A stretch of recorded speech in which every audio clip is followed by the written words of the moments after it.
Hello and welcome to Unacademy CSR NET YouTube channel पे आप सभी student का स्वागत किया जाता है। एक मिनट में देख लेता हूँ भाई, यस वीडियो बिल्कुल अच्छे से प्ले हो गई है।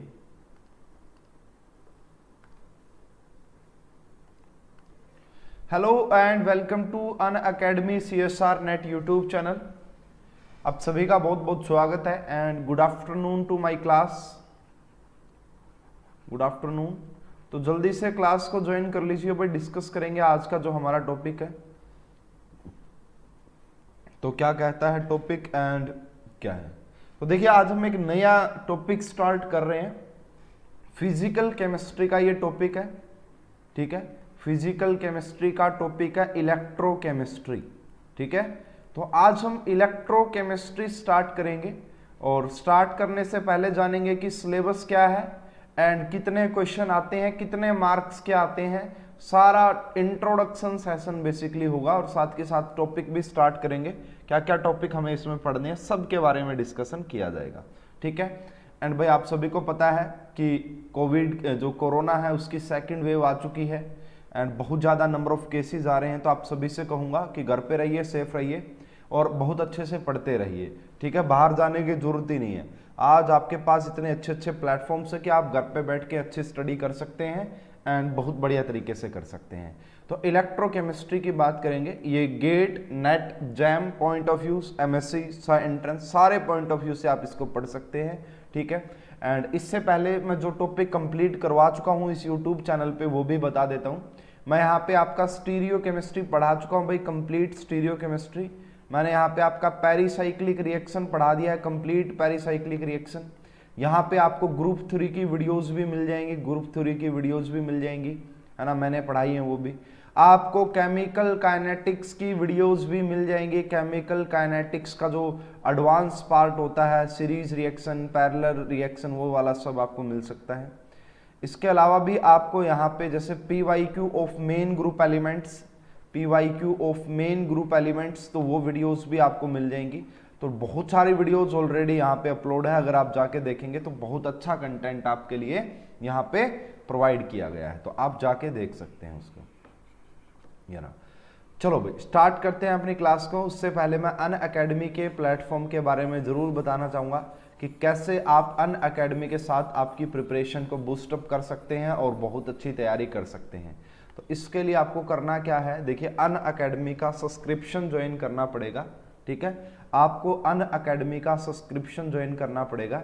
इसमें आपको प्रोवाइड करवाई जाती हैं लाइव क्लासेस। आपकी जो है क्लास वो लाइव रहेंगी, ठीक है। लाइव टीचर पढ़ाता है अन अकेडमी की ऐप पे। उसी के अंदर आपका टेस्ट सीरीज भी होती हैं एंड वीकली क्विज भी कंडक्ट करवाए जाते हैं, ठीक है। टेस्ट सीरीज भी रहेगी एंड वीकली क्विज भी कंडक्ट करवाए जाते हैं। डाउट क्लियरिंग सेशन भी आपके होते हैं, आपके डाउट्स भी क्लियर किए जाते हैं, डाउट्स क्लियरिंग सेशन होते हैं। इसके बाद इंडिया के बहुत अच्छे अच्छे बढ़िया बढ़िया एजुकेटर आपको यहाँ पे पढ़ाते हैं। तो जिस भी एजुकेटर से आपको पढ़ने का मन है आप उनसे पढ़ सकते हैं, जिसका पढ़ाने से आपको सही समझ में आए उनसे आप पढ़ सकते हैं, ऑप्शन अवेलेबल है। इसके लिए आपको इस सब्सक्रिप्शन को ज्वाइन करने के लिए सबसे पहले आपको अन अकेडमी की लर्निंग ऐप डाउनलोड करनी पड़ेगी, उसको इंस्टॉल करना पड़ेगा, इंस्टॉल। एंड उसके बाद आपको जो यहाँ पे डालनी है कैटेगरी, वो डालनी है CSIR UGC नेट, ठीक है। तो यहाँ पे जो आप कैटेगरी डालेंगे वो डालेंगे CSIR UGC नेट कैटेगरी आपने डाल देनी है, CSIR UGC नेट कैटेगरी आपने डाल देनी है। उसके बाद अगर बात की जाए यहाँ पे आपका, तो आपके पास 2 सब्सक्रिप्शन अवेलेबल रहते हैं, मतलब तो कौन कौन से हैं। एक आपका देखो यहाँ पे आपको नजर आ रहा है कि प्लस, एंड यहाँ नीचे आपको नजर आ रहा है फ्री क्लास, ठीक है।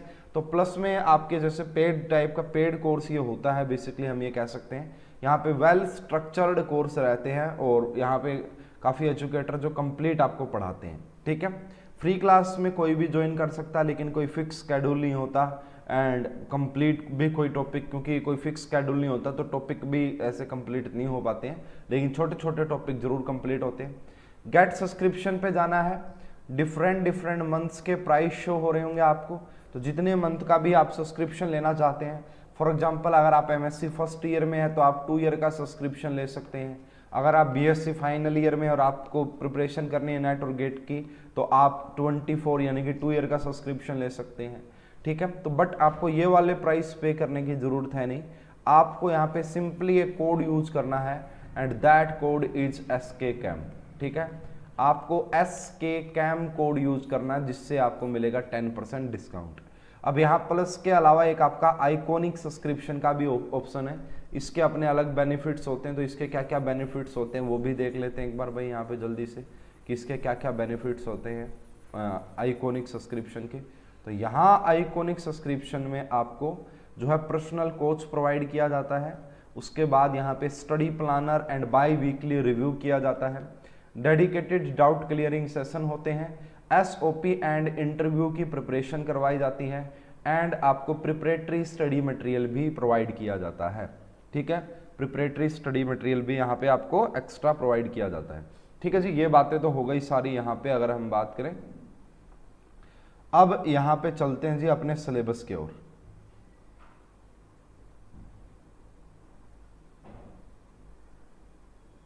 अब यहाँ पे ये चलते हैं जी अपना सिलेबस क्या है इसका। तो देखिए सबसे पहले मैं यहाँ पे गेट जैम का भी है, हालांकि जैम का भी बता रहा हूँ मैं, तीनों के सिलेबस मैंने ले लिए, तीनों एग्जाम के, जैम का सिलेबस भी ले लिया है, गेट का सिलेबस भी ले लिया and this is CSR net syllabus. तो तीनों का सिलेबस देख लेते हैं क्या टॉपिक कॉमन होते हैं और क्या टॉपिक अलग होते हैं, तो आपको थोड़ा सा आइडिया हो जाएगा पहले सिलेबस देखने से। तो ये देखियो जैम में जो लिखा हुआ है conductance and its application, and सबसे ज्यादा क्वेश्चन IIT जैम के एग्जाम में कंडक्टेंस एंड इट्स एप्लीकेशन से ही आते हैं, ठीक है। ट्रांसपोर्ट नंबर हो गया, गैल्वेनिक सेल हो गया, galvanic cell, EMF and free energy हो गया, कंसंट्रेशन सेल, कंसंट्रेशन सेल एक काफी इंपॉर्टेंट टॉपिक है, with and without transport, transference word use कर सकते हैं यहाँ पे, पोलरोग्राफी हो गया, कंसंट्रेशन सेल विद और without transport, Debye Hückel Onsager theory of the strong electrolyte. अब यहाँ पे देखो लिखा हुआ नहीं है वीक इलेक्ट्रोलाइट के बारे में कुछ, लेकिन यहाँ पे वो टॉपिक भी पूछे जाते हैं, क्लार्क्स लॉ वगैरह वो सब टॉपिक यहाँ पे होते हैं। इसके अलावा ECS इलेक्ट्रोकेमिकल सीरीज वो भी होती है, काफी टॉपिक है जो यहाँ पे लिखे नहीं हुए लेकिन उनके क्वेश्चन आते हैं। अब बात करते हैं जी गेट के सिलेबस की। तो गेट के सिलेबस में यहाँ से स्टार्ट होता है आपका इलेक्ट्रोकेमिस्ट्री, ये गेट का ऑफिशियल सिलेबस है, गेट का बिल्कुल सारे ऑफिशियल है। तो इलेक्ट्रोकेमिस्ट्री यहाँ से शुरुआत होती है। आयोनिक मोबिलिटी, एक बात और बता दूं स्टूडेंट, जैसे कि ना तो जैम के सिलेबस में कहीं लिखा हुआ कि इलेक्ट्रोलाइटिक सेल, यानी कि इलेक्ट्रोलाइटिक सेल में हम दो टाइप की चीजें पढ़ते हैं, एक तो क्वांटिटेटिव एस्पेक्ट पढ़ते हैं जिसे फ्राडेज लॉ बोलते हैं, और एक क्वालिटेटिव, लेकिन क्वेश्चन आते हैं दोनों के। देखो सिलेबस में मेंशन नहीं किया हुआ लेकिन दोनों के क्वेश्चन आते हैं। अभी गेट का जो पेपर हुआ था गेट 2021 का, वहां पे इलेक्ट्रोकेमिस्ट्री से 2 क्वेश्चन आए थे और दोनों ही क्वेश्चन आपका फ्राडे लॉ से रिलेटेड थे, लेकिन यहाँ पे कोई ऐसे मेंशन नहीं किया हुआ कि ये पढ़ना है आपको। वही है कि आपको प्रीवियस ईयर से भी पता लगता है कि क्या क्या चीजें पढ़नी चाहिए। तो यहाँ पे आयोनिक मोबिलिटी हो गया, कंडक्टिविटी हो गया, डीबे हक्कल लिमिटिंग लॉ, यस ये इंपॉर्टेंट है भाई, जैम में भी ये आता है, जैम में भी इसके क्वेश्चन आए हैं, BHU में भी क्वेश्चन आए हैं, CSR नेट में भी क्वेश्चन आए हैं और गेट में भी आए हैं। डीबे हक्कल ऑन सागर इक्वेशन जो ऊपर थी वो इक्वेशन अलग होती है और लॉ अलग होता है, ठीक है। लॉ काफी आसान भी है अपने आप में। उसके बाद स्टैंडर्ड इलेक्ट्रोड पोटेंशियल ये है पढ़ने हैं, इलेक्ट्रोकेमिकल सेल, नार्स्ट इक्वेशन पढ़नी है, Nernst and its application, this is very important, ये काफी ज्यादा इंपॉर्टेंट है। Relationship between electrode potential and thermodynamic quantity, potentiometric and conductometric titration. देखिए अगर आप मुझसे बात करेंगे ना कि गेट में क्या important sir, GATE point of view से, तो गेट में जो ज्यादातर क्वेश्चन देखे गए हैं वो इससे, देखो ये रहा, electrode potential and thermodynamic quantity, या फिर आप ऐसे बोलो कि ये जो गैल्वेनिक सेल होता है ना, जो आपका गैल्वेनिक सेल होता है, यहां पे ही आपके सबसे ज्यादा क्वेश्चन पूछे गए हैं। गैल्वेनिक सेल में नास्ट इक्वेशन आ गई, EMF electrochemical cell, SHE standard hydrogen electrode, KSP and EMF of the cell, उनमें क्या रिलेशन होता है, तो ये सब टॉपिक है जो काफी ज्यादा पूछे जाते हैं, ठीक है। तो गेट पॉइंट ऑफ व्यू से जो ज्यादा इंपॉर्टेंट टॉपिक होता है वो galvanic cell, JAM point of view से जो ज्यादा इंपॉर्टेंट टॉपिक होता है वो है कंडक्टेंस, यहाँ पे ज्यादा क्वेश्चन कंडक्टेंस से देखने को मिलते हैं, गेट में कंडक्टेंस से क्वेश्चन इतने ज्यादा नहीं होते। एंड यहाँ पे देखो कहीं पे भी ना तो इलेक्ट्रोलिटिक सेल का जिक्र है और ना ही कहीं फैराडे लॉ का जिक्र है। लेकिन भाई अभी गेट 2021 का जो पेपर है, मैंने क्वेश्चन भी लिए हैं प्रीवियस ईयर ताकि आपको आइडिया हो कि क्या क्या चीजें पूछी जाती हैं। गेट 2021 में 2 क्वेश्चन आए थे इलेक्ट्रोकेमिस्ट्री से एंड दोनों ही क्वेश्चन फैराडे लॉ से थे। तो इसका मतलब ऐसा नहीं है कि जो चीज यहाँ पे लिखी हुई उसी में से पूछा जाता है, ठीक है, इससे अलग भी पूछा जाता है। फैराडे लॉ आपसे पूछे जाते हैं, ठीक है भाई, समझ में आई मेरी बात? कमेंट कर दें। उसके बाद देखते जी, ये है आपका CSR नेट का सिलेबस। CSR नेट के सिलेबस में क्या क्या टॉपिक दिए गए हैं, तो यहाँ पे अगर आप देखोगे इलेक्ट्रोकेमिस्ट्री में नर्स्ट इक्वेशन हो गई, ये गेट के अंदर भी है, ये जैम के अंदर भी है। रेडॉक्स सिस्टम हो गया, इलेक्ट्रोकेमिकल सेल हो गए, इलेक्ट्रोकेमिकल सेल में इलेक्ट्रोलाइटिक भी आ जाएगा, ऐसे मान सकते हैं। डीबे हक्कल थ्योरी हो गया, इलेक्ट्रोलाइटिक कंडक्टेंस हो गया, क्लार्क्स लॉ हो जाता है भाई ये, एंड इट्स एप्लीकेशन यहाँ पे मेंशन कर दिया गया है। आयोनिक इक्विलिब्रिया, ये तो अलग टॉपिक होता है भाई, ये भी मैंने आपका कुछ पढ़ाया है यहाँ पे अगर आपने देखी हो videos. Ionic equilibrium and conductometric and potentiometric titration, तो आपके यहाँ पे टाइट्रेशन भी है। तो ये कंडक्टोमेट्री और पोटेंशियोमेट्री टाइट्रेशन, ये तो तीनों के ही सिलेबस में आता है, ठीक है। अब यहाँ पे देखो डीबे हक्कल थ्योरी भी आ गई, ये मतलब पूरा ही आ गया। जैम का भी मिला लो, नेट में क्या है, जैम का भी मिला लो और गेट का भी मिला लो, ठीक है, दोनों का, तो वो आ जाता है। अब एक बार क्वेश्चन देख लेते हैं भाई। देखो ये गेट 2021 का क्वेश्चन है, तो ये जो टॉपिक है ये फैराडे लॉ है, ठीक है। फैराडे के फर्स्ट लॉ पे ये क्वेश्चन पूछा गया था, फैराडे का फर्स्ट लॉ के ऊपर, ठीक है। उसके बाद देखो ये आपका गेट 2020 का क्वेश्चन है। हाँ, ये टॉपिक बहुत ज्यादा पूछा जाता है, जो मीन एक्टिविटी कोफिशिएंट वाला है, इसका यूज भी है और टॉपिक्स में। तो मीन एक्टिविटी कोफिशिएंट बड़ा आसान सा टॉपिक है, ये भी इंपॉर्टेंट है। तो ये देखो ये पूछा गेट में। उसके बाद 2020 में ही क्या पूछा आपसे यहाँ पे, है ना, EMF पूछा और यहाँ पे ए एक्टिविटी करके दी हुई है और ए एक्टिविटी करके दी हुई है। तो ये बेसिकली आप बोलोगे कि जो गैल्वेनिक सेल है उसी का क्वेश्चन है।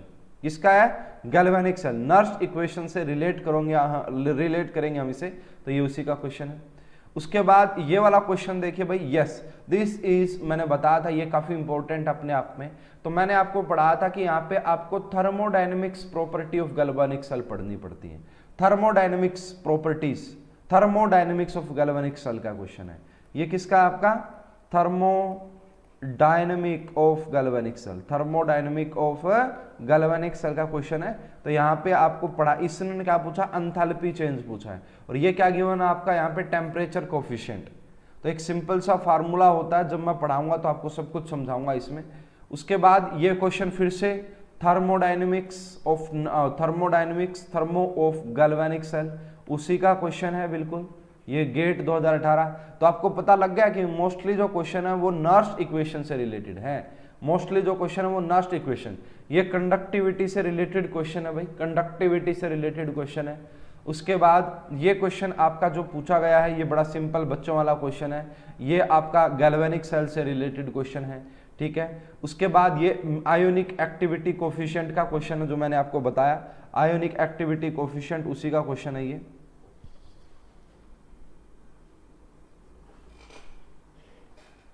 ठीक है। उसके बाद अगर बात की जाए यहाँ पे, ये देखिए भाई, ये आपके टाइट्रेशन का क्वेश्चन आ गया, ठीक है। Strong acid versus strong base की टाइट्रेशन आपने करवा देनी है, तो इसमें आपको बताना कि क्या कुछ कैसे प्लॉट होगा।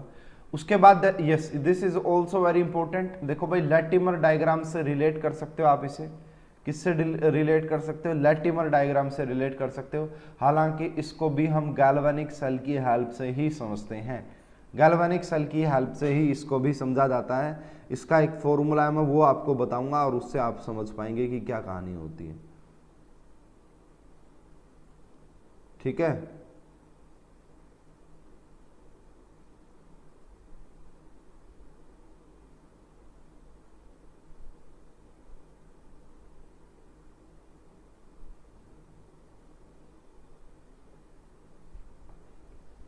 उसके बाद अगर चले हम, तो इलेक्ट्रिकल कंडक्टिविटी, बेसिक सा क्वेश्चन कंडक्टिविटी के ऊपर। ये आपका जो डीबे हक्कल लिमिटिंग लॉ है, ठीक है। अभी जैम में भी इसके ऊपर हाल में ही क्वेश्चन आया था, IIT जैम के अंदर इसके ऊपर अभी हाल में ही क्वेश्चन आया था भाई।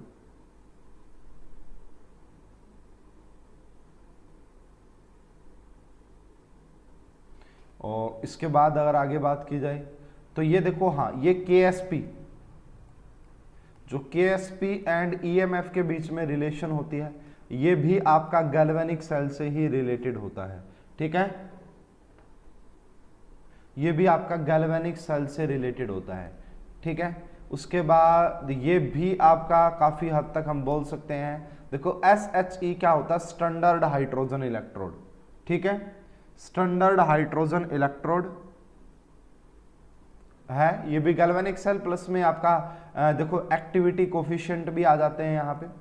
उसके बाद अगर बात की जाए, वो फिर से आ गया KSP, solubility, molal activity coefficient, इनके बीच में क्या रिलेशन होता है, तो ये भी आपका जो है मिलके आ जाएगा। उसके बाद ये क्वेश्चन आ गया जी आपका कॉन्सेंट्रेशन सेल, जो कॉन्सेंट्रेशन सेल होते हैं उनसे रिलेटेड क्वेश्चन है। कंसंट्रेशन सेल में आपको क्या पढ़ाया जाता है भाई, विद ट्रांसफेरेंस भी पढ़ाया जाता है एंड विदाउट ट्रांसफेरेंस भी पढ़ाया जाता है, तो वही है ये आपका।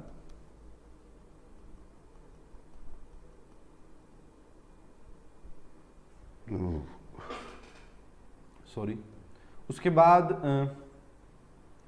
ये जो है कैलोमल इलेक्ट्रोड का क्वेश्चन है भाई, कैलोमल इलेक्ट्रोड, तो डिफरेंट टाइप्स ऑफ इलेक्ट्रोड भी जो आपको पढ़ाने होते हैं उन्हीं से ये क्वेश्चन है आपका, ठीक है। ये भी हम बोल देंगे गैल्वेनिक सेल से रिलेटेड है काफी हद तक। इक्विलिब्रियम कांस्टेंट पूछा है, तो ये फिर से आपका थर्मोडायनेमिक्स ऑफ गैल्वेनिक सेल, तो पता लग गया ना कि थर्मोडायनेमिक ऑफ गैल्वेनिक सेल से कितने ज्यादा क्वेश्चन पूछे जाते हैं, थर्मोडायनेमिक ऑफ गैल्वेनिक सेल से कितने ज्यादा क्वेश्चन पूछे जाते हैं, समझ में आ गई ना बात। उसके बाद फिर से डीबे हक्कल लिमिटिंग लॉ का क्वेश्चन आ गया, ठीक है। उसके बाद आपका फिर से ये जो question, this is also related to concentration cell, जो आपके कॉन्सेंट्रेशन सेल होते हैं उसी का ये क्वेश्चन है। इन सभी का सॉल्यूशन भी करवाऊंगा भाई मैं, ठीक है। एक बार जब पहले हम टॉपिक पढ़ाएंगे, टॉपिक पढ़ाने के बाद इन सभी का सॉल्यूशन भी करवाया जाएगा। And this is related to electrochemical series, ठीक है, इलेक्ट्रोकेमिकल सीरीज, ये जो है आपका टॉपिक वो है आपका इलेक्ट्रोकेमिकल सीरीज का, ठीक है। तो ये मैंने आपका गेट 2021 से लेके 2010 तक के सारे क्वेश्चन दिखा दिए कि कौन से टॉपिक ज्यादा इंपॉर्टेंट है और पूछे जाते हैं, ठीक है।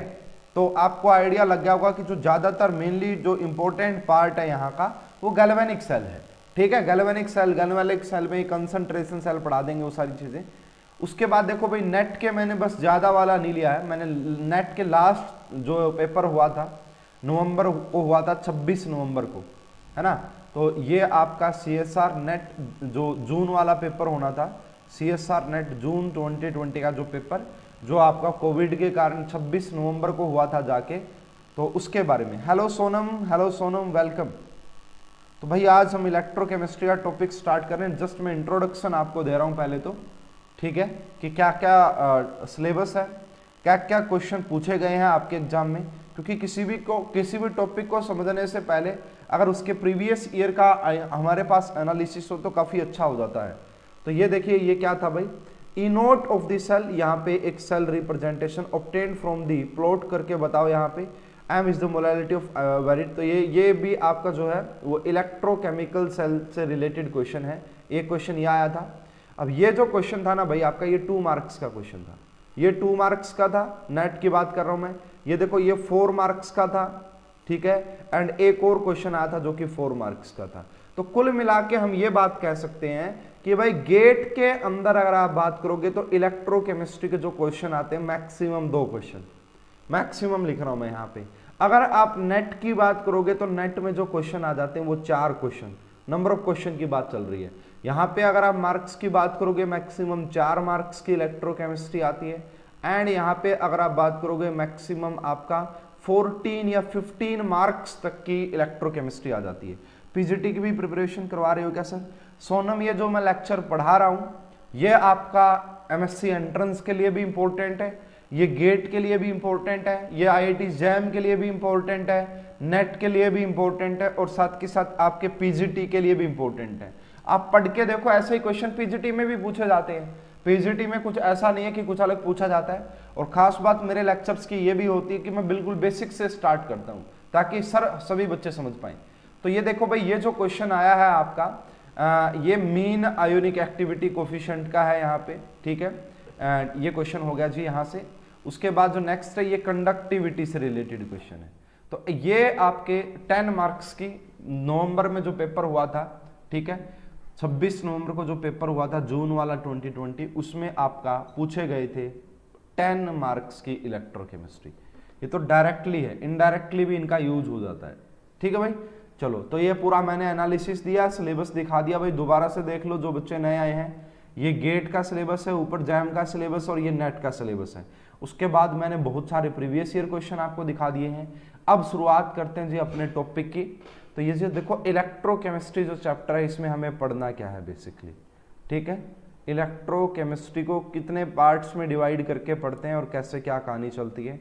देखिए इलेक्ट्रोकेमिस्ट्री का नाम से ही पता लग रहा है कि इलेक्ट्रो का मतलब होता है इलेक्ट्रिसिटी, ठीक है, इलेक्ट्रिसिटी, एंड केमिस्ट्री का मतलब होता है केमिकल रिएक्शन, ठीक है। एंड इलेक्ट्रो का मतलब इलेक्ट्रिसिटी, एंड यहां पे, ठीक है, केमिस्ट्री का मतलब होता है आपका केमिकल रिएक्शन। केमिस्ट्री का मतलब क्या होता है, केमिकल रिएक्शन। यानी कि आपने क्या किया, कोई केमिकल रिएक्शन करवाई जिससे इलेक्ट्रिसिटी जनरेट हुई, ठीक है। एंड अगर आपने किसी इलेक्ट्रोलाइटिक सेल के, किसी इलेक्ट्रोलाइट के अंदर अगर आपने इलेक्ट्रिसिटी पास करवाई तो वहां पे केमिकल चेंज हुई। पूरा चैप्टर में यही पढ़ना है। अब इस चैप्टर को मैं पढ़ाऊंगा 3 पार्ट्स में। सबसे पहला पार्ट होता है गैल्वेनिक सेल का पार्ट, ठीक है, सबसे पहला पार्ट होता है गैल्वेनिक सेल का पार्ट। दूसरा जो पार्ट होता है इसका वो होता है इलेक्ट्रोलाइटिक का सेल, इलेक्ट्रोलाइटिक सेल है ना, इलेक्ट्रोलाइटिक सेल का पार्ट। और तीसरा जो पार्ट होता है वो होता है कंडक्टेंस का पार्ट। 3 तरीके से ये टॉपिक कंप्लीट किया जाता है और भाई हम रेगुलर इसको अच्छे से कंप्लीट करेंगे बिल्कुल इस टॉपिक को। और भाई कोविड की स्थिति काफ़ी ख़राब होती जा रही है, साथ के साथ अपडेट्स आते जा रहे हैं मेरे पास भी और आप सभी के पास भी आते जा रहे होंगे। तो भाई सेफ रहिए, मैं तो यही कहना चाहूँगा, ठीक है। तो चलिए भाई स्टार्ट करते हैं गैल्वेनिक सेल से। सबसे पहले हम बात करते हैं इलेक्ट्रोकेमिकल सेल की। सबसे पहले किसकी बात कर लेते हैं यहाँ पे, इलेक्ट्रोकेमिकल सेल की। व्हाट इज इलेक्ट्रोकेमिकल सेल, कि इलेक्ट्रोकेमिकल सेल क्या होते हैं। देखिए cell is an device. Cell क्या होता है, सेल एक डिवाइस है जो आपका कन्वर्ट करता है, ठीक है। Cell is an device which converts, जो केमिकल एनर्जी को कन्वर्ट कर देता है इलेक्ट्रिकल एनर्जी में, एंड इलेक्ट्रिकल एनर्जी को कन्वर्ट कर देता है केमिकल एनर्जी में। तो सेल बेसिकली एक डिवाइस होते हैं भाई। आपने देखा होगा आपके आसपास बहुत सारे सेल होंगे, बहुत सारी बैटरीज होंगी, ठीक है। जैसे भाई आप जो मोबाइल में ये क्लास देख रहे हैं, फॉर एग्जांपल लैपटॉप में अगर आप ये क्लास देख रहे हैं तो वहां पे भी एक बैटरी है। उस बैटरी के अंदर भी हमने कोई केमिकल्स डाले हुए हैं, वो रिएक्ट कर रहे हैं लगातार एंड इलेक्ट्रिसिटी को प्रोड्यूस कर रहे हैं। इसका मतलब आपने केमिकल जो एनर्जी थी उसको इलेक्ट्रिकल एनर्जी में चेंज किया। इस टाइप के जो सेल होते हैं जो केमिकल एनर्जी को इलेक्ट्रिकल एनर्जी में कन्वर्ट करते हैं, उन्हें हम गैल्वेनिक सेल बोल देते हैं। क्या बोल देते हैं भाई, इन्हें गैल्वेनिक सेल बोल देते हैं। Galvanic cell and Daniel cell भी बोल दिया जाता है, ठीक है। उसके बाद अगर इलेक्ट्रिकल एनर्जी से कोई केमिकल चेंज हो जाए, अब जैसे आप देखते होंगे कि आप किसी का भी इलेक्ट्रोलिसिस करवाते हैं, इलेक्ट्रोलिसिस करवाया मान लो आपने, फॉर एग्जांपल आपने किसका इलेक्ट्रोलिसिस करवाया, एक्वस। तो यहां पे आपने क्या किया, 2 इलेक्ट्रोड डिप किए, इलेक्ट्रोड डिप करने के बाद बैटरी से कनेक्ट किए एंड यहां पे आपने मोल्टन NaCl डाला हुआ है, मोल्टन NaCl इलेक्ट्रोलाइट। जैसे ही आप इसके अंदर से इलेक्ट्रिसिटी पास करवाओगे तो यहां पे आपको एनोड पे भी कुछ प्रोडक्ट मिलेगा एंड कैथोड पे भी कुछ प्रोडक्ट मिलेगा, ठीक है।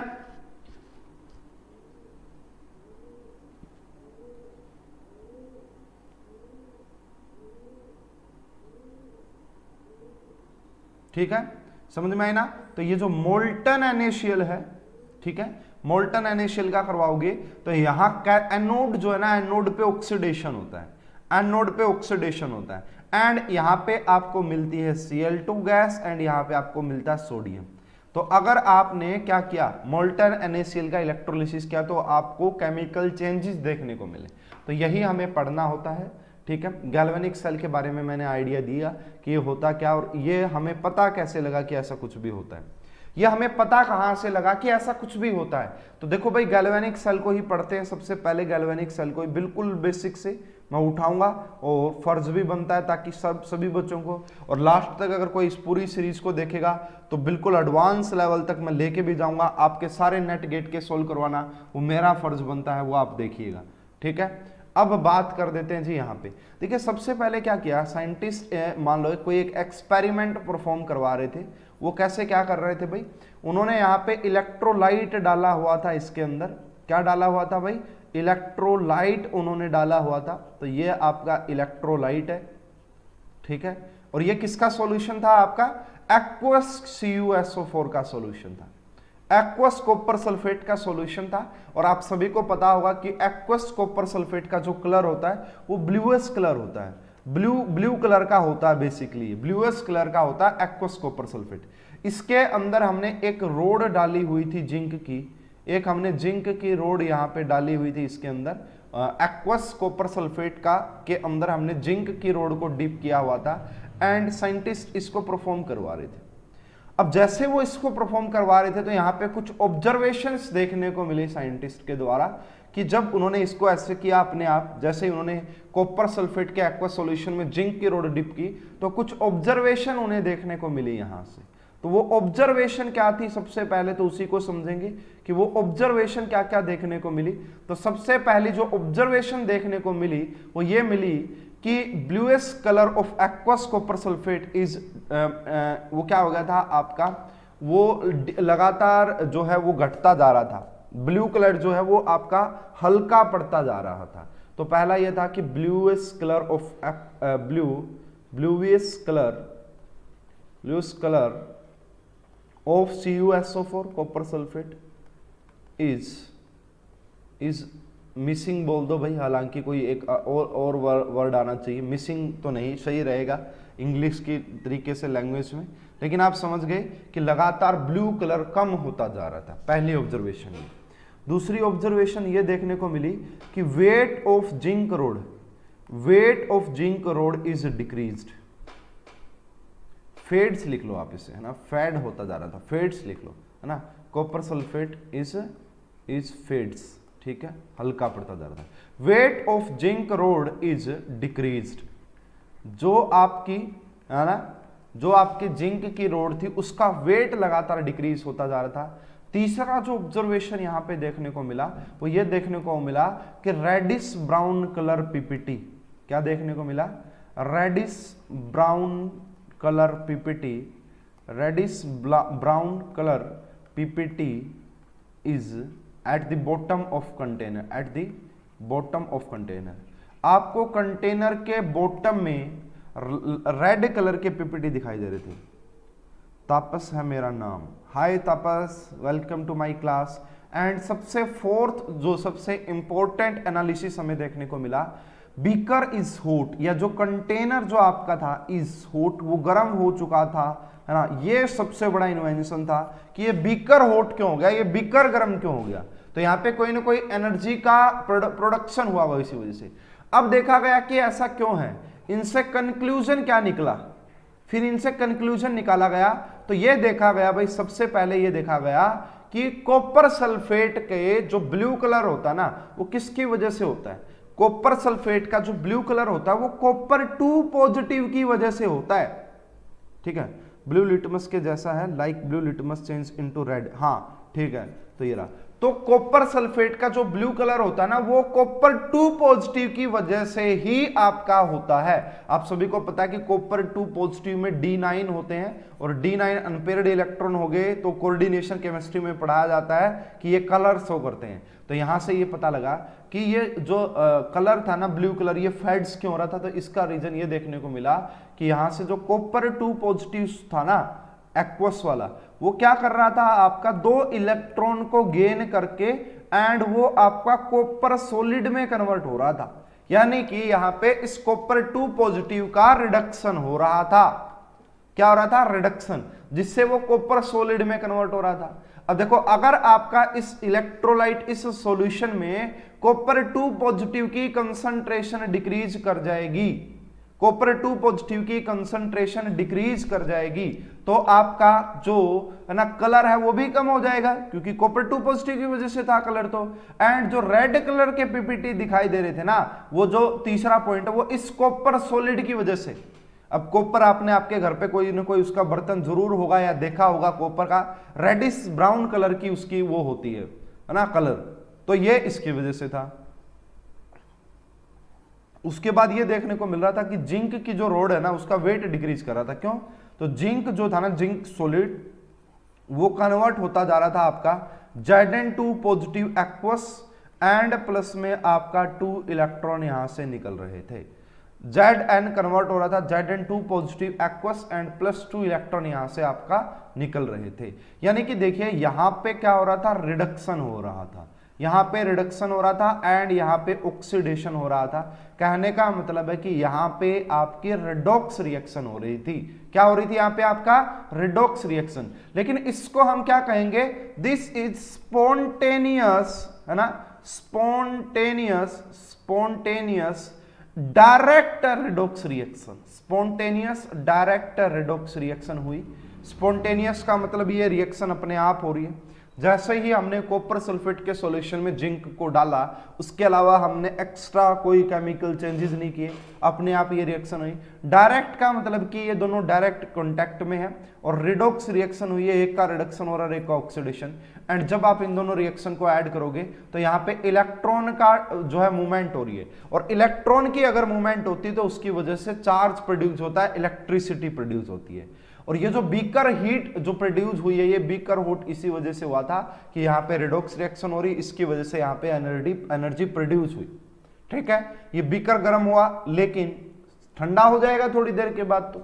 लेकिन काफी बड़ा इन्वेंशन था कि तो साइंटिस्ट ने सोचा क्यों हम इसको डायरेक्ट करवा रहे हैं, तो बीकर ही हॉट हो रहा है। ठीक है, अब मान लो भाई आप चाय आपने बनाई, गर्मा गर्म चाय है, उसको जब भी पी लोगे तो ठीक है। अगर उसको आपने 20-25 आधा घंटा 1 घंटा रख दिया, वो तो ठंडी हो जाएगी। जो आपने वहां पे उसको हीट दी थी वो निकल चुकी होगी सारी, वो तो लॉस कर दिया आपने, इसका मतलब दोबारा गर्म करनी पड़ेगी। अब क्या है कि उन्होंने भी, साइंटिस्ट ने भी सोचा क्यों ना इसका कुछ अलग रीजन निकाला जाए, इसको कुछ अलग तरीके से कंडक्ट करवाया जाए। तो साइंटिस्ट ने इसको डायरेक्ट ना करवा के, सर आज पहली क्लास है क्या आपकी? सोनम, मेरी इलेक्ट्रोकेमिस्ट्री की पहली क्लास है, इलेक्ट्रोकेमिस्ट्री की पहली क्लास है। इसके अलावा मैं बहुत सारे लेक्चर्स ले चुका हूं यहाँ पे। स्टीरियो केमिस्ट्री हमने सैटरडे को हमने कंप्लीट की है स्टीरियो केमिस्ट्री, तो वो भी पढ़ सकते हो आप। एंड और भी मेरी बहुत सारी क्लासेस हैं, फ्री लेसन्स भी हैं, एंड इसके अलावा बहुत सारे लेसन्स हैं। ठीक है, आ रही है बात समझ?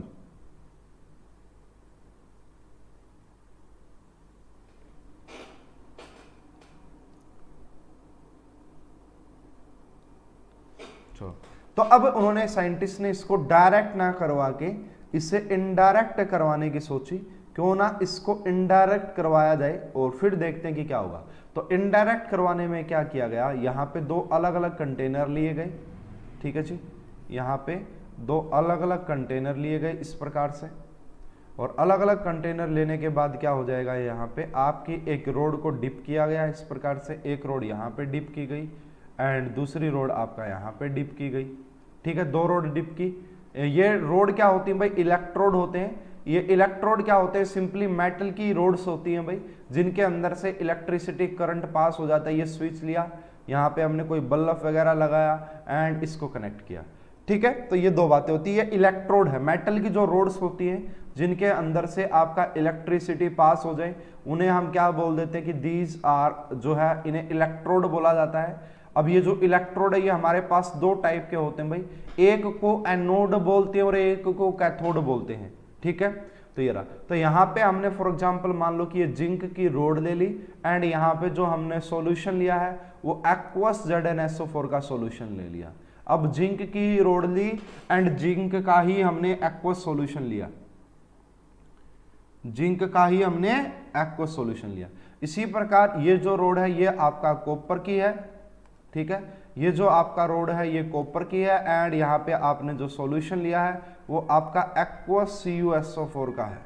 ठीक है, ये आपका एक्वस CuSO4 का सॉल्यूशन आपने लिया है। अब देखिए, अब अगर बात की जाए तो देखते हैं कैसे ये रिएक्शन अब डायरेक्ट ना करवा के इनडायरेक्ट करवाई जा रही है। इनडायरेक्ट करवाने का मतलब है कि जो एनर्जी होगी उसका हम चाहते हैं कि उसको यूटिलाइज करें, उसका यूज करें हम। तो देखो यहां पे अब क्या रहा होगा, जैसे ही इसको देखो भाई, ये जो लेफ्ट साइड में इस इलेक्ट्रोड को बोला जाता है एनोड, एंड जो एनोड होता है उसके ऊपर होता है नेगेटिव चार्ज। देखो जब हम बात करते हैं गैल्वेनिक सेल की, तो गैल्वेनिक सेल में एनोड पे नेगेटिव चार्ज होता है, बट जब आप बात करोगे इलेक्ट्रोलाइटिक सेल की, इलेक्ट्रोलाइटिक सेल की बात करोगे तो वहां पे एनोड पे पॉजिटिव चार्ज होता है। लेकिन यह बात जरूर ध्यान में रखिएगा कि एनोड पे हमेशा ऑक्सीडेशन होता है, एनोड पे हमेशा ऑक्सीडेशन होता है। इस बात को जरूर ध्यान रखिए, चाहे वो इलेक्ट्रोलाइटिक सेल हो, चाहे वो आपका गैल्वेनिक सेल हो, एनोड पे हमेशा ऑक्सीडेशन होगा, एंड ऑक्सीडेशन का मतलब होता है आपका लॉस ऑफ इलेक्ट्रॉन।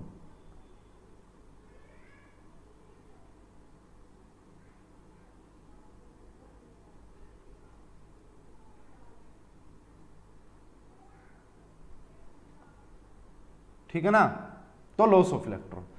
अब देखिए यहां पे क्या हुआ, जैसे ये जो जिंक था, अब यहां पे क्या Zn2 पॉजिटिव है, यहां पे क्या आपका Zn2 पॉजिटिव की कंसंट्रेशन है, यहां पे कॉपर 2 पॉजिटिव की कंसंट्रेशन है। तो क्या होगा, जो जिंक की रोड है ना, तो जो जिंक की रोड है यहां पे, इसको देखो, इसको एक और नाम से जाना जाता है भाई, इसे हम बोलते हैं AHC।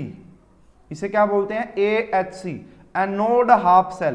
क्या बोलते हैं इसे, एनोड हाफ सेल। और इसे क्या बोला जाता है आपका CHC, इसे बोला जाता है कैथोड हाफ सेल। एक इसको बोला जाता है एनोड हाफ सेल, एंड इसको बोला जाता है CHC कैथोड हाफ सेल। ठीक है, ये दो अलग अलग हाफ सेल होते हैं, और इस पूरे को कंप्लीट हाफ सेल बोला जाता है। और ये भी इसको भाई देखो लेफ्ट है, ये हमेशा इसको आप लेफ्ट हाफ सेल भी बोल सकते हैं, लॉस ऑफ इलेक्ट्रॉन। यस, तो अब यहां पे क्या होगा, ये जो जिंक की रोड है, यहां से जो जिंक है ना, जिंक सॉलिड, वो आपका कन्वर्ट होता जाएगा Zn2 पॉजिटिव एक्वस में, एंड ये जो दो इलेक्ट्रॉन होंगे ना, ये जो दो इलेक्ट्रॉन होंगे वो इस रोड पे रहेंगे, इलेक्ट्रॉन यहां पे रहेंगे, और यहां पे लगातार Zn2 पॉजिटिव की कंसंट्रेशन इंक्रीज होती जा रही होगी। मैं क्या कह रहा हूं, ये जो दो इलेक्ट्रॉन है, ये यहां पे जो दो इलेक्ट्रॉन है वो इस रोड पे रहेंगे, एंड Zn2 पॉजिटिव की जो कंसंट्रेशन वो लगातार इंक्रीज करती जा रही होगी। अब यहां से इलेक्ट्रॉन निकलेंगे, यहां से इस वायर के थ्रू फ्लो करेंगे, वायर के थ्रू फ्लो करेंगे और यहां पहुंचेंगे। अब यहां पे क्या है, इस सॉल्यूशन में कॉपर 2 पॉजिटिव है, इस इलेक्ट्रोड का नाम होता है जी कैथोड इलेक्ट्रोड बोलते हैं। इसे क्या बोलते हैं, कैथोड। कैथोड के ऊपर जो है यहां पे पॉजिटिव चार्ज होता है। क्यों, अरे इलेक्ट्रॉन को एक्सेप्ट कर रहा है, अगर वो इलेक्ट्रॉन को एक्सेप्ट कर रहा है, ठीक है, अगर वो इलेक्ट्रॉन को एक्सेप्ट कर रहा है, इसका मतलब पॉजिटिव चार्ज रहा होगा, जब ही तो वो कर रहा है। अब यहां पे क्या होगा, ये जो कॉपर 2 पॉजिटिव जो इसमें है, सॉल्यूशन में है कॉपर 2 पॉजिटिव, तो कॉपर 2 पॉजिटिव प्लस में 2 इलेक्ट्रॉन, 2 इलेक्ट्रॉन को गेन किया, एंड ये कन्वर्ट हो जाता है आपका कॉपर सॉलिड के अंदर। ये किसके अंदर कन्वर्ट हो जाता है, कॉपर सॉलिड। और इसके ऊपर हमेशा, कैथोड के ऊपर हमेशा रिडक्शन होता है, चाहे कौन सा सेल क्यों ना हो। रिडक्शन, रिडक्शन का मतलब होता है गेन ऑफ इलेक्ट्रॉन। तो ये रहा। अब इसका मतलब ये है कि यहां पे इलेक्ट्रॉन आए होंगे, एंड यहां से इस सॉल्यूशन से कॉपर 2 पॉजिटिव लगातार इस कॉपर पे डिपॉजिट होता जा रहा है। अब यहां पे हुआ क्या है, इलेक्ट्रॉन की मूवमेंट हुई है, इलेक्ट्रॉन की मूवमेंट यहां पे हुई है। और आपको फिजिक्स में पढ़ाया जाता है कि जिस डायरेक्शन में इलेक्ट्रॉन की मूवमेंट होती है उसकी अपोजिट डायरेक्शन में करंट फ्लो करता है। तो यहां पे देखिए भाई, यहां से करंट फ्लो करना स्टार्ट कर देगा, एंड जैसे ही करंट फ्लो करना स्टार्ट करेगा, ये बल्ब ग्लो करने लग जाएगा, ये बल्ब ग्लो करने लग जाएगा, ठीक है, चमकने लग जाएगा। तो हमें पता लग गया कि यहां पे इलेक्ट्रिसिटी का जनरेशन होना स्टार्ट हो चुका है। तो देखो मेन रीजन जो था ना, वहां से यहां पे आने के लिए वो ये था कि हम वायर के थ्रू इलेक्ट्रॉन का फ्लो चाहते थे। अगर वायर के थ्रू इलेक्ट्रॉन का फ्लो हो गया तो पक्का है कि वहां पे इलेक्ट्रिसिटी जनरेट हो जाएगी, उसके अपोजिट डायरेक्शन में करंट फ्लो होना स्टार्ट हो जाएगा। ठीक है। तो इसे बोला जाता है भाई गैल्वेनिक सेल का कंस्ट्रक्शन, कैसे वो काम करता है, थोड़ा सा मैंने आइडिया दिया। यहाँ पे आपका ये एनोड हाफ सेल की रिएक्शन थी, ये कैथोड हाफ सेल की रिएक्शन थी। बट अब है ना, ये ठीक है कि ये वर्किंग करना स्टार्ट कर गया, लेकिन ये कुछ फ्रैक्शंस ऑफ सेकंड के लिए ही वर्किंग करेगा। उसके बाद देखो सब कुछ यहाँ पे इलेक्ट्रोड भी है, इलेक्ट्रोलाइट भी है, सब कुछ है, लेकिन ये सेल वर्किंग करना बंद कर देगा। लेकिन ये सेल वर्किंग करना बंद कर देगा। क्यों कर देगा भाई ये सेल वर्किंग करना बंद? क्योंकि यहां पे क्या होता जा रहा है, देखिए अगर मैं बात करूं इस सॉल्यूशन के अंदर जो यहां पे था, ये वाला थोड़ा कम समझ में आता है। अरे इसमें क्या मतलब, क्या समझ में नहीं आया, ये तो बड़ा मतलब, ये तो 12th क्लास के बच्चे को पढ़ाते हैं, है ना, 12th क्लास के बच्चे को पढ़ाते हैं, ठीक है। अब देखो यहाँ पे अगर मैं बात करूं यहाँ पे, तो यहाँ पे क्या स्टार्टिंग में Zn2 पॉजिटिव की जो कंसंट्रेशन थी ना, वही सल्फेट की कंसंट्रेशन भी थी। ऑर्गेनिक से एमएससी किया है सर मैंने, ओके कोई प्रॉब्लम नहीं है सोनम, मैं ऑर्गेनिक भी उतनी ही अच्छी पढ़ाता हूँ, ठीक है, जितनी फिजिकल पढ़ाता हूँ। हाँ मैं मान सकता हूँ कि अगर आपका स्पेशलाइजेशन ऑर्गेनिक है तो कुछ बच्चों को फिजिकल के कुछ टॉपिक्स में बड़ी प्रॉब्लम होती है, ठीक है, कोई बात नहीं है, लेकिन मैं इतना बेसिक से पढ़ा रहा हूँ, आ जाएगा समझ में, अगर समझने की कोशिश करोगे तो आ जाएगा। आप पूछो कि सर मुझे ये समझ में नहीं आ रहा, इसका कोई रीजन हो सकता है, ऐसा क्यों है यहाँ पे, आप पूछोगे मैं जवाब जरूर दूंगा, लेकिन आपको पूछना खुद को पड़ेगा, ठीक है। इतनी हेल्प हो सकती है मेरी तरफ से कि जो आप पूछेंगे सही क्वेश्चन अगर वो रहा टॉपिक ओरिएंटेड तो मैं उसका जवाब जरूर दूंगा। तो स्टार्टिंग में क्या था यहाँ पे, जो Zn पॉजिटिव की कंसंट्रेशन थी वही आपका सल्फेट की कंसंट्रेशन भी थी। तो स्टार्टिंग में दोनों की कंसंट्रेशन सेम थी, यानी कि जो पॉजिटिव था और जो नेगेटिव पार्ट था वो सेम था। अब लगातार जैसे ही इसकी स्टार्ट हुई रिएक्शन, तो यहां पे लगातार सॉल्यूशन के अंदर Z पॉजिटिव बढ़ता जा रहा है। मैं ये कह सकता हूं कि लगातार पॉजिटिव चार्ज इंक्रीज करता जा रहा है, यहां पे लगातार पॉजिटिव चार्ज इंक्रीज करता जा रहा है। यहां पे कॉपर 2 पॉजिटिव की कंसंट्रेशन लगातार डिक्रीज करती जा रही है, तो मैं ये कह सकता हूं कि मेरा जो नेगेटिव चार्ज है वो इंक्रीज करता जा रहा है। अगर इस इलेक्ट्रोलाइट के अंदर पॉजिटिव चार्ज लगातार इंक्रीज करेगा तो ये इलेक्ट्रॉन को जाने नहीं देगा अब, ठीक है, ये इलेक्ट्रॉन को जाने नहीं देगा अब, ठीक है। अगर यहां पे पॉजिटिव चार्ज जनरेट हो गया तो ये इलेक्ट्रॉन की मूवमेंट को रोक देगा, इलेक्ट्रॉन की मूवमेंट को जाने नहीं देगा। लास्ट मैं देखो आज की क्लास तो बड़ी बेसिक है, अगर कोई बच्चा सोचेगा कि मास्टर इतना बेसिक पढ़ा रहा है तो ये क्या एडवांस लेवल की बातें पढ़ाएगा, तो रुकना पड़ेगा। अगर आपके गेट और नेट के सारे प्रीवियस ईयर क्वेश्चन सोल्व ना हो जाए लास्ट तक तो फिर मुझसे बात करना, लेकिन अब ऐसे नहीं है भाई। मैंने पता है कि बहुत सारे बच्चे जो है ऐसे कॉलेज, प्राइवेट कॉलेज से एमएससी किए हैं, या अगर सरकारी में भी किए हैं तो काफ़ी जगह अच्छे प्रोफेसर नहीं है। फॉर एग्जाम्पल इलेक्ट्रोकेमिस्ट्री का क्या पता अच्छा प्रोफेसर नहीं हो। मेरे पास बहुत सारे बच्चे ऐसे आते हैं जो एमएससी किए हुए हैं और बढ़िया बढ़िया यूनिवर्सिटी से किए होते हैं, लेकिन बेसिक क्लियर नहीं है। आ जाते हैं नेट का पढ़ने, लेकिन बेसिक क्लियर नहीं होते। तो भाई बेसिक से और एडवांस लेवल की जो बात होती है वो एक अलग लेवल की होती है, ठीक है। जब ये चीजें आपको समझाएंगे, इनके रिप्रेजेंटेशन बताएंगे, तो आगे की रिप्रेजेंटेशन आपके माइंड में आएंगे ना, टफ क्वेश्चंस की रिप्रेजेंटेशन, ठीक है। और ऐसी बात नहीं है इनके ऊपर क्वेश्चन आते हैं। अब देखो ये जो नेट का क्वेश्चन है, अब ये रिप्रेजेंटेशन का जिस बच्चे को नहीं पता होगा ये क्या लिख रखा है, अब देखो इसका पता ही नहीं होगा बहुत सारे बच्चों को कि ये क्या लिखा हुआ है। पता है किसी को इसका मीनिंग? बताओ भाई, देखता हूं मैं किस किस को इसका मतलब पता है। एक लिखा हुआ SHE और ये डबल लगा रखा है यहाँ पे, एक लिख रखा MXM लगा रखा है। इसका मीनिंग कोई स्टूडेंट अगर मुझे बता दे तो मुझे पता लग जाएगा। हाँ बिल्कुल सही, मुझे इसका मीनिंग बताओ भाई क्या होता है। चलो देखता हूं मैं, आपको पता है या नहीं पता है, मुझे इसका मीनिंग बताओ। ये जो लिखा हुआ है ये क्या लिखा हुआ है, कोई बता सकता है कोई स्टूडेंट कि इसमें कैथोड हाफ सेल वो कौन है, एनोड हाफ सेल कौन है, क्या कहानी है पूरी। और ये डबल एरो क्या लगा रखा है, डबल डंडे क्या लगा रखे, एक डंडा क्यों लगा रखा है, क्या मीनिंग है इसका बताओ। नेट का क्वेश्चन है, अगर आपको रिप्रेजेंटेशन का ही नहीं पता सेल का तो क्या बता पाओगे आप। तो देखो भाई यहाँ पे जो ये लिखा हुआ है ना, ये जो लिखा हुआ SHE, इसे बोला जाता है स्टैंडर्ड हाइड्रोजन इलेक्ट्रोड। क्या बोलते हैं इसे? Standard hydrogen electrode. IUPAC ने इसे एक रेफरेंस इलेक्ट्रोड माना हुआ है। IUPAC ने इसे एक रेफरेंस इलेक्ट्रोड माना हुआ है। इस SHE को आप एनोड हाफ सेल के तौर पे भी काम कर सकते हैं। राइट सर, बेसिक समझ आ गया तो क्वेश्चन कहीं से भी आए कुछ मैटर नहीं करता। मैं बता रहा हूं ना, बहुत सारे बच्चों को ये समझ में नहीं आएगा कि क्या है। SHE जो होता है वो स्टैंडर्ड हाइड्रोजन इलेक्ट्रोड होता है, यह रेफरेंस इलेक्ट्रोड होता है। इसका reduction potential and oxidation potential दोनों ही जीरो होते हैं। इसे आप एनोड हाफ सेल के तौर पे भी ट्रीट कर सकते हैं, इसे आप कैथोड हाफ सेल के तौर पे भी ट्रीट कर सकते हैं। अब यहां पे देखिए, ये अगर लेफ्ट साइड में है ना, इसका मतलब ये एनोड हाफ सेल के तौर पे काम कर रहा है। अब देखो, चलो ठीक है, ये एनोड हाफ सेल के तौर पे काम कर रहा है सर, इसकी रिएक्शन क्या होगी सर, इसकी रिएक्शन क्या होगी? अब इसकी रिएक्शन नहीं पता ना तो कुछ नहीं बता पाओगे आप, ठीक है। तो रिडक्शन होना होता भाई H, यहां पे देखो, इसको मैं समझाऊंगा बल्कि डिटेल में, है ना। ये एक आपका गैस आयन टाइप का होता है इलेक्ट्रोड, है ना। और ये जो लिखा हुआ ना, ये जो डबल यहां पे लगा रखे हैं, इसका बड़ा मीनिंग है। अब जो मैं ये आपको समझा रहा था ना, इसको बोला जाता है सोल्ट ब्रिज। मैंने अभी अभी आपको क्या कहा था कि ये सेल है ना, फ्रैक्शंस ऑफ सेकंड के लिए वर्किंग करेगा और उसके बाद बंद हो जाएगा। क्यों हो जाएगा? क्योंकि अभी तक हमने सोल्ट ब्रिज को नहीं पढ़ा है। इस सोल्ट ब्रिज का बड़ा अहम रोल होता है। तो ये जो लगा रखा है ये सोल्ट ब्रिज, MX का मतलब है कि यहाँ पे कोई इलेक्ट्रोलाइट रहा होगा। फॉर एग्जांपल मान लो कि यहाँ पे मोल्टन NaCl है, एंड M का मतलब है उसका कोई आयन रहा होगा।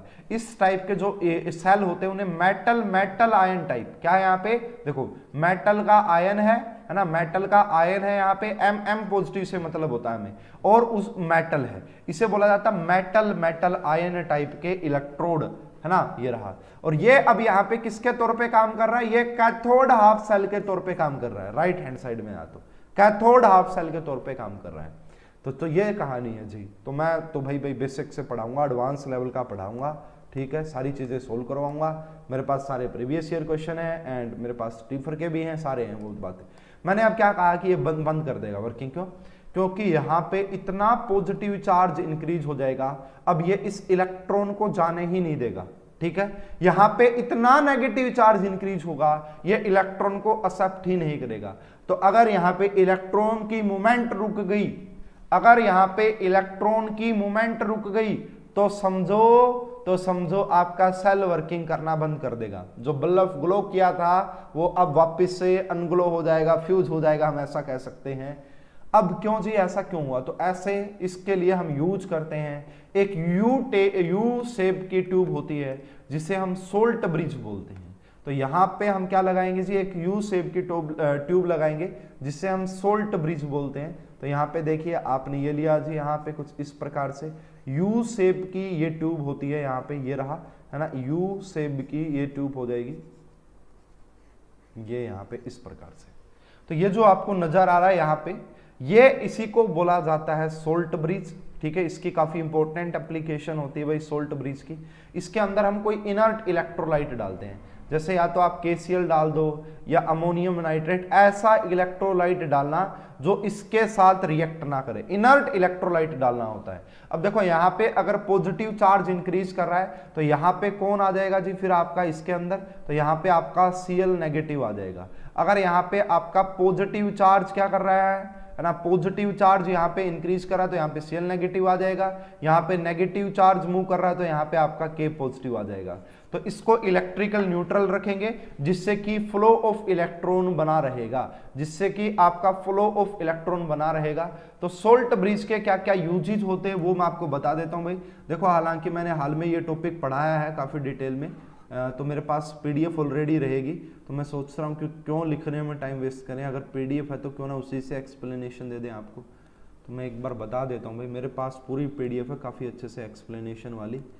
तो इलेक्ट्रोकेमिस्ट्री है ना, इलेक्ट्रोकेमिस्ट्री है ये। तो इलेक्ट्रोकेमिस्ट्री कहाँ से आया है भाई?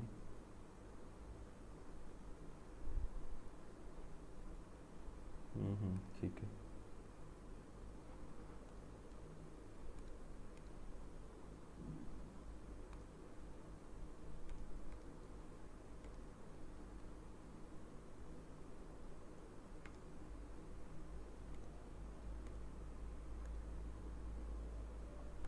एक मिनट रुको भाई, मेरे पास PDF है तो मैं उसी से समझाने ही सोच रहा हूँ। हाँ, ये ये रही भाई ये, तो देखो इसमें भी मैंने यही सब कंस्ट्रक्शन करके दिखाई हुई है। ये इनडायरेक्ट स्पॉन्टेनियस रिएक्शन हुई है। और देखो वो जो सेल है ना, वो थोड़ी सी देर के बाद आपको कुछ उसकी रिप्रेजेंटेशन ऐसी दिखाई देगी। जो सेल है ना, देखो अब इसका जो वेट वो डिक्रीज हो जाएगा और यहाँ पे एक्स्ट्रा वेट डिपॉजिट हो जाएगा जो सेल है। क्यों? क्योंकि यहाँ पे लगातार कॉपर 2 पॉजिटिव से कॉपर में कन्वर्ट होता जा रहा है। यहाँ पे आपका Zn जो है वो Zn2 पॉजिटिव में कन्वर्ट होता जा रहा है। अब यहाँ पे देखिए मैंने ये ट्रिक भी होती है भाई, हालांकि पता होनी चाहिए आपको। ये ट्रिक क्या होती है? लोन वर्ड है। लोन वर्ड याद रखना। लोन वर्ड का मतलब क्या होता है? लेफ्ट साइड में, यानी कि जो आपका कंप्लीट सेल होता है उसके लेफ्ट साइड में हमेशा ऑक्सीडेशन होता है अगर वो लेफ्ट साइड में है, और ऑक्सीडेशन हमेशा एनोड पे होता है एंड एनोड पे नेगेटिव चार्ज होता है अगर गैल्वेनिक सेल है तो। इलेक्ट्रोलाइटिक है तो अलग है, अगर गैल्वेनिक है तो वहां पे कैसा होता है फिर? अगर गैल्वेनिक है तो वहां पे आपका फिर नेगेटिव ही हो जाएगा। समझ में आ गई बात? उसके बाद देखिए मैं बता रहा था सोल्ट ब्रिज की इसके क्या क्या फंक्शन होते हैं, एंड इसका एक फंक्शन तो बड़ा इंपॉर्टेंट है, हाई लेवल का, वो समझेंगे। ठीक है, it connects the solution of 2 half self and complete the circuit. तो ये एक तो सर्किट को कंप्लीट करता है। ठीक है, इट मेंटेन इलेक्ट्रिकल न्यूट्रलिटी, कि पॉजिटिव चार्ज को बढ़ने नहीं देता, नेगेटिव चार्ज को बढ़ने नहीं देता। उसके बाद देखिए it supplies anion to anode side. Anode side क्या होता है? यानी कि जो आपका एनोड हाफ सेल होता है वहां पे पॉजिटिव चार्ज की कंसंट्रेशन लगातार बढ़ रही होती है, इसलिए यह अनायन को भेजेगा वहां पे। एंड कैटायन साइड पे नेगेटिव चार्ज की कंसंट्रेशन लगातार बढ़ रही होती है, तो वहां पे ये किसको भेज देता है? आपका इस प्रकार से।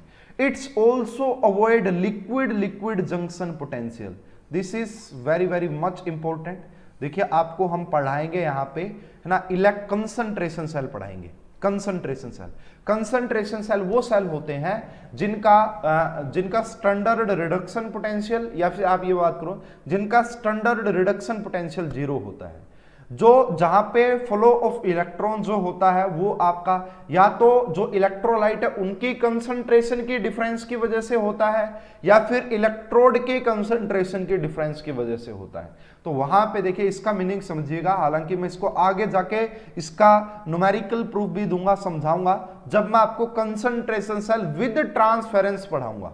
एक होता है विदाउट ट्रांसफेरेंस और एक होता है विद ट्रांसफेरेंस। वहां पे हम ये पोटेंशियल निकालते भी हैं, लिक्विड जंक्शन पोटेंशियल निकाला भी जाता है वहां पे, है ना, पूरी वैल्यू निकालेंगे, इसका फॉर्मूला निकालेंगे। वैसे समझने के लिए ऐसे समझ लीजिए, अगर मान लो आपने एक ही कंटेनर में दोनों इलेक्ट्रोड डाले हैं, एक ही कंटेनर में दोनों इलेक्ट्रोड आपने डाले हैं, अलग अलग नहीं है, तो क्या होगा? लगातार यहाँ पे पॉजिटिव, इसकी वजह से एनोड हाफ सेल की वजह से पॉजिटिव चार्ज डेवलप होगा, कैथोड हाफ सेल की वजह से नेगेटिव चार्ज डेवलप होगा।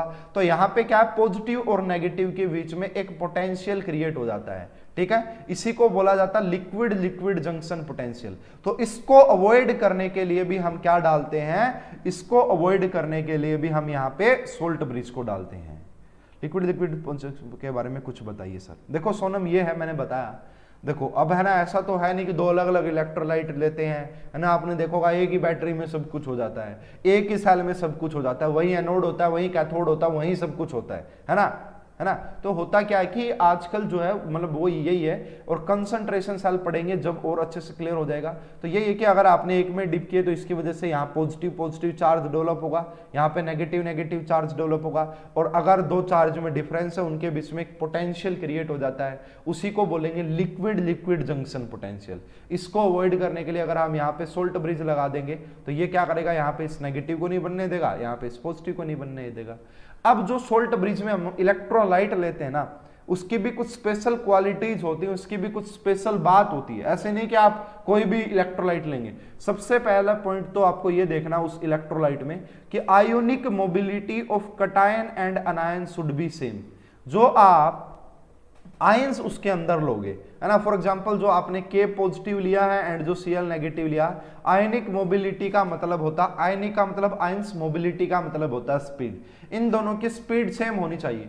ऐसा ना हो कि एक तो जब ही पहुंच जाए और एक पहुंचे 2 घंटे बाद, तो कैसे इलेक्ट्रिकल न्यूट्रल कर पाएंगे क्या वो एक दूसरे को? नहीं, मतलब कि ऐसा है वो अगर निकले वहां से तो सेम टाइम पे पहुंच जाए या कुछ थोड़े मोड़े डिफरेंस पे पहुंच जाए। ऐसे नहीं है कि एक आज पहुंच रहा है एक पहुंचेगा, भाई मैं तो, है ना, लॉकडाउन के बाद आऊंगा। आप सभी को पता होगा भाई कुछ अपने स्टेट में लॉकडाउन भी लग चुका है, ठीक है। अभी अभी हाल में ही जैसे मैं आपकी क्लास स्टार्ट कर रहा था उससे पहले मेरे पास खबर आ रही थी कि दिल्ली के अंदर लॉकडाउन लग गया है। तो भाई कोविड की सेकंड वेव आ चुकी है। अगेन मैं आपको कहना चाहूँगा भाई थोड़ा सा स्टे सेफ, स्टे होम, बाहर जाने की जरूरत नहीं है। कॉलेज यूनिवर्सिटी सब बंद ही है, आपको पता है, तो घर पे बैठ के पढ़ाई कर लो अच्छे से, ठीक है। तो ऐसा नहीं होना चाहिए, एक ही स्पीड से निकलने चाहिए, मोबिलिटी सेम होती है, सेम होनी चाहिए, ठीक है। ऐसे ही इलेक्ट्रोलाइट आपको लेना है जिसमें आयंस की मोबिलिटी सेम हो। उसके बाद this is very much important point कि ions of electrolyte of the salt bridge should not be interact with any half cell electrode and electrolyte.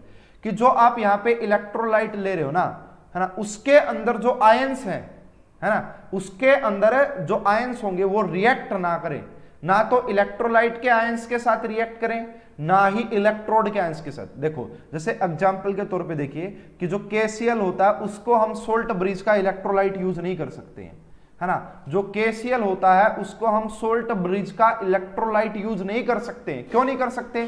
किस टाइप के मैं नहीं कर सकते? KCl is not use in AG electrode, है ना। Lockdown का तो नेम ही मत लीजिए, अच्छा नाम ना लें। क्यों भाई?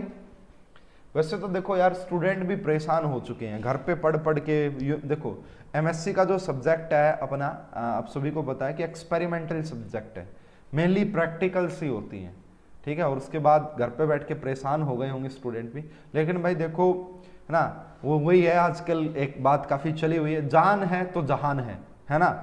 तो भाई इस टाइम पे पीक आ गई है केसेस की, तो जान होगी तो ही केमिस्ट्री अच्छी लगेगी, तो ये मेरे जैसे को पढ़ाना अच्छा लगेगा, तो ये आपका पढ़ने का मन करेगा अगर जान होगी तो जान है तो जहान है, ठीक है। जान है तो केमिस्ट्री है, जान है तो पढ़ाना है, जान है तो पढ़ना है, ठीक है। और जान बड़ी इंपॉर्टेंट है, ठीक है। एक बार ही मिली है भाई, अगली बार मिले या ना मिले पता नहीं क्या कहानी होती है, हमें तो आज तक समझ में आई नहीं है, आपको भी नहीं आई होगी।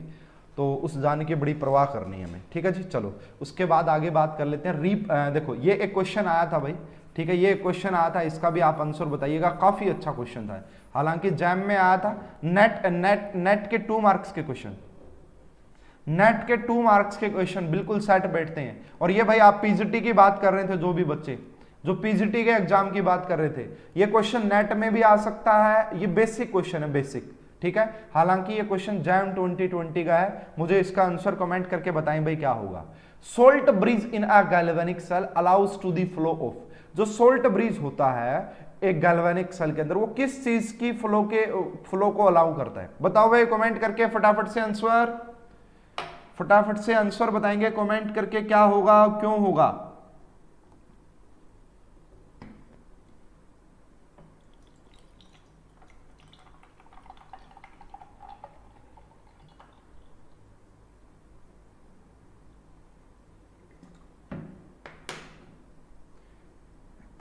अरे नहीं यार, केमिस्ट्री का तो बड़ा अहम रोल है, ठीक है। फार्मा वाले हो गए, केमिकल्स का तो बड़ा यूज होता है, ठीक है। तो केमिस्ट्री आती है जब भी हम कंट्रोल कर पाते काफ़ी चीज़ों को, है ना। साइंस के बारे में नॉलेज है तभी हम काफ़ी कंट्रोल कर पाते हैं। और साइंस के मतलब क्या बताएं, अभी इसके ऊपर तो जितनी डिबेट की जाए उतनी कम है कि आया कहाँ से बेसिकली वायरस। अब कुछ कह रहे हैं लेबोरेटरी में बनाया गया है, कुछ कह रहे हैं कहीं पे, कुछ कह रहे हैं कुछ कहीं पे, पता ही नहीं है क्या है कहानी, लेकिन जो भी आया गलत है।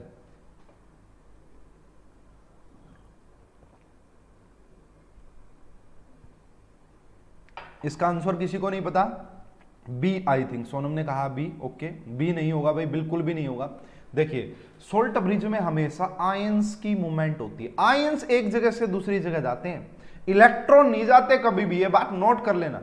अगर नीचे से इलेक्ट्रॉन का फ्लो होने लग गया तो हो गई बात फिर तो आयंस का ही फ्लो होता है, इलेक्ट्रॉन का फ्लो नहीं होता है। इस क्वेश्चन का जो करेक्ट आंसर वो ए आना था। सोल्ट ब्रिज में जो आप इलेक्ट्रोलाइट लेते हैं उसमें आयंस का फ्लो होता है, इलेक्ट्रॉन का नहीं होता। ये भी नहीं होगा, इलेक्ट्रॉन्स का तो फ्लो होता ही नहीं, ये सारे नहीं होंगे।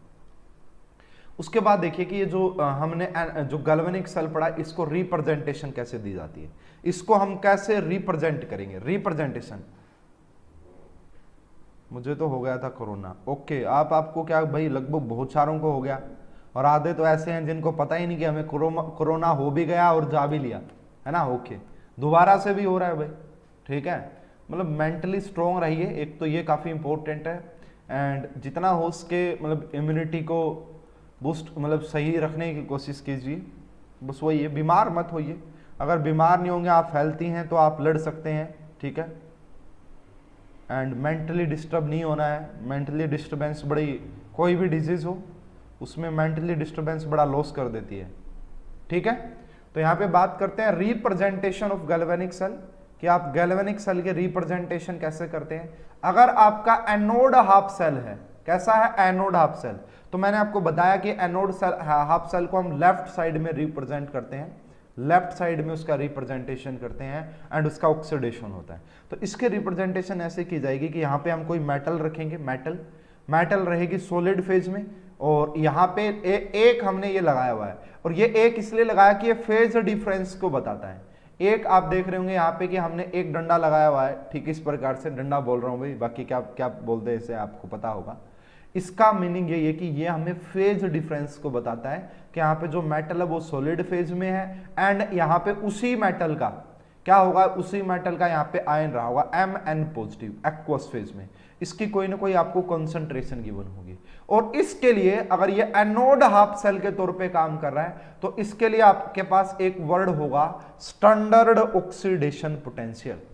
अब ये ऑक्सीडेशन, ये पोटेंशियल क्या होता है सर, ये इलेक्ट्रोड पोटेंशियल क्या होता है, पहले तो ये बताओ ना, फिर तो हमें पता लगेगा कि स्टैंडर्ड ऑक्सीडेशन पोटेंशियल क्या होता है। तो देखो उसके लिए वेट कर लो, लेकिन एक बार आप याद रखो कि आपने अगर कोई क्वेश्चन देखा हो तो वहां पे जरूर ऐसा लिखा मिलता है कि इसका स्टैंडर्ड रिडक्शन पोटेंशियल या फिर इसका ऑक्सीडेशन पोटेंशियल इतना है। होता क्या है अभी जस्ट इसी क्लास में एक्सप्लेन करूंगा।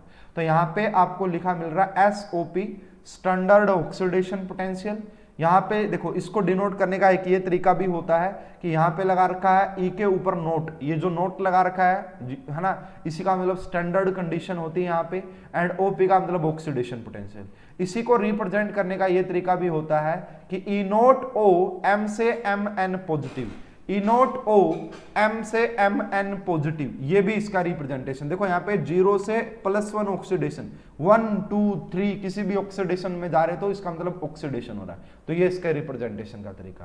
कैथोड हाफ सेल की बात करोगे तो मैंने आपको बताया कैथोड पे रिडक्शन होता है। अगर कैथोड पे रिडक्शन होता है तो क्या हो जाएगा, यहाँ पे पहले आप दिखाओगे Mn पॉजिटिव आयन दिखाओगे यहाँ पे एक्वस में, इसकी कोई ना कोई C1 मोलर कंसंट्रेशन रही होगी, ये फेज डिफरेंस को रिप्रेजेंट कर रहा है, ये आपका M सॉलिड हो जाता है, ठीक है। अब देखो पता लग रहा है कि Mn से MS में जा रहे हैं कि इसका रिडक्शन हो रहा है, तो इसके लिए हम वर्ड यूज करते हैं SRP standard reduction potential.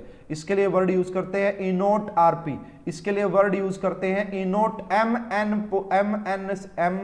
Positive N से लेके M, ये इसका रिप्रेजेंटेशन होता है, ये इसका रिप्रेजेंटेशन होता है, ठीक है जी। अगर आप कंप्लीट सेल के रिप्रेजेंटेशन की बात करोगे, फुल सेल है अगर आपके पास कंप्लीट सेल है तो उसकी रिप्रेजेंटेशन होती कुछ इस तरीके से। यहां पे क्या हो गया जी, मेटल सॉलिड हो गई, यहां पे क्या हो गया M पॉजिटिव एक्वस हो गया, है ना। इसका मतलब ये कौन सा हाफ सेल है, this is anode half cell. और क्या ये लेफ्ट साइड में रिप्रेजेंटेशन है ना, इसकी लेफ्ट साइड में ही रिप्रेजेंटेशन है। इसकी जो कंसंट्रेशन है वो C1 मोलार कंसंट्रेशन है। उसी प्रकार अगर बात करें तो ये आपका हो जाता है यहाँ पे सोल्ट ब्रिज, क्या हो जाता है सोल्ट ब्रिज, ठीक है। एंड उसके बाद M पॉजिटिव एक्वस से M सॉलिड, इसकी C2 मोलर कंसंट्रेशन। ये कौन सा सेल हो गया जी, यहाँ पे आपका कैथोड हाफ सेल। तो ये कुछ इस प्रकार से एक कंप्लीट गैल्वेनिक सेल का रिप्रेजेंटेशन होता है, ठीक है। और यहाँ पे और भी इसके बारे में कुछ बातें होती हैं, उनको भी जानेंगे। अब मैं आपको ये बता रहा हूँ कि ये इलेक्ट्रोड पोटेंशियल क्या होता है, ठीक है ना। अब मैं आपको ये बता रहा हूँ कि इलेक्ट्रोड पोटेंशियल क्या होता है। देखिए भाई, अगर मैं बात करूँ, सिर्फ मैंने जिंक की रोड ली और उसको मैंने एक्वस ZnSO4 के अंदर डाला हुआ है। अब जैसे ही आप डालेंगे यहाँ पे इसका ऑक्सीडेशन होगा, अगर इसका ऑक्सीडेशन होगा तो रोड पे नेगेटिव चार्ज आ जाएगा एंड बाहर लगातार पॉजिटिव चार्ज आ जाएगा। तो यहाँ पे इस चार्ज सेपरेशन है ना, ये जो चार्ज यहाँ पे हो रहा है इसकी वजह से एक पोटेंशियल क्रिएट हो जाता है। इस चार्ज डिफरेंस की वजह से एक पोटेंशियल क्रिएट हो जाता है, उसी पोटेंशियल को बोला जाता है आपका इलेक्ट्रोड पोटेंशियल। उसी पोटेंशियल को क्या बोल देते हैं, इलेक्ट्रोड पोटेंशियल बोल देते हैं। ठीक है जी। अब देखो अगर आपका सेल एनोड हाफ सेल हो तो उसे बोल दिया जाता है आपका ऑक्सीडेशन पोटेंशियल, है ना, उसे क्या बोल देते हैं, ऑक्सीडेशन पोटेंशियल। अगर आपका कैथोड हाफ सेल हो तो उसे बोल देते हैं ई रिडक्शन पोटेंशियल। ठीक है, ई इलेक्ट्रोड पोटेंशियल और वो भी रिडक्शन वाला। ठीक है, ये इस प्रकार से।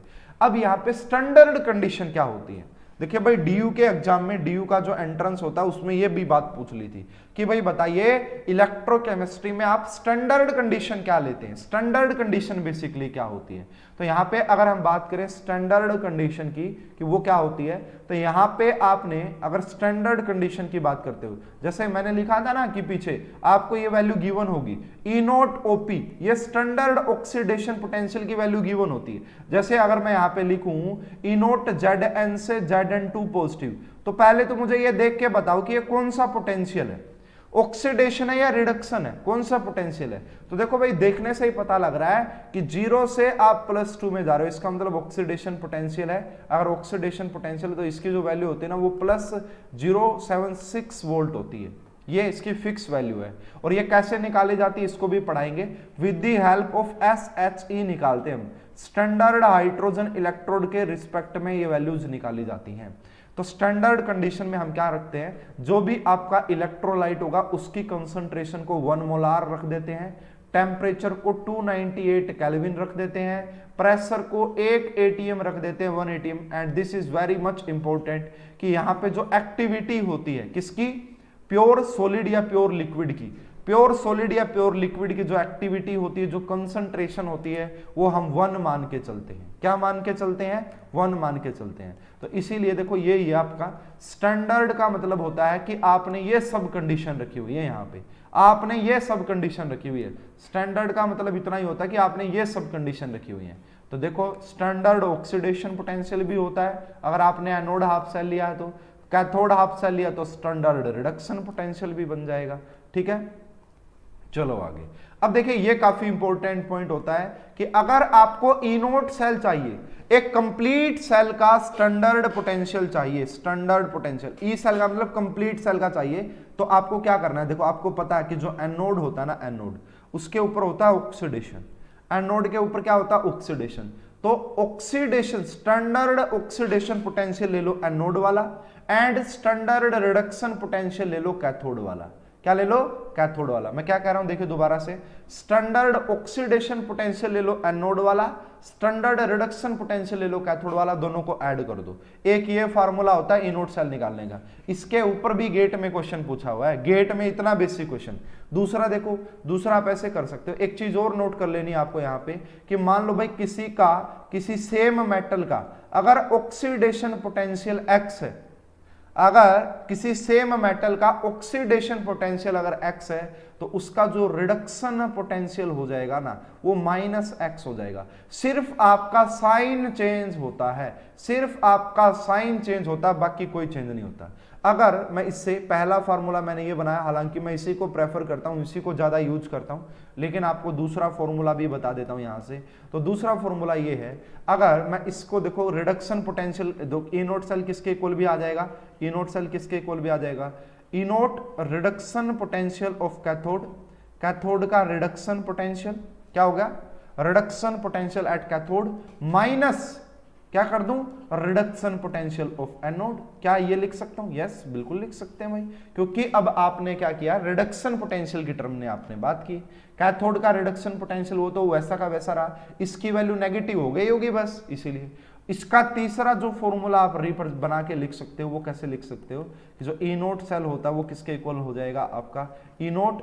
यहां पे देखो अगर आप ऑक्सीडेशन पोटेंशियल की टर्म में लिखोगे तो यहां पे लिख लो oxidation potential at anode minus में, है ना, ऑक्सीडेशन पोटेंशियल एट कैथोड। अब आपने कैथोड का ले लिया। ये 3 फॉर्मूले हैं, घुमा फिरा के यही चीजें पूछी जाती हैं आपसे, मतलब पहले वाला यूज कर लेना। देखो इसके ऊपर क्वेश्चन दिखाऊं मैं, इसके ऊपर एक क्वेश्चन दिखाऊं, अगर आप कहो तो दिखा देता हूं मैं आपको बिल्कुल। अरे ये क्या हो गया, हाँ भाई ये क्या हो गया, क्वेश्चन कहाँ गए यहाँ, अच्छा अच्छा अच्छा अच्छा, वो फाइल दूसरी थी, मैं भी कहूँ ये फाइल दूसरी है, वो फाइल दूसरी थी भाई, कौन सी है, मिल तो जाएगी ना ये दोबारा।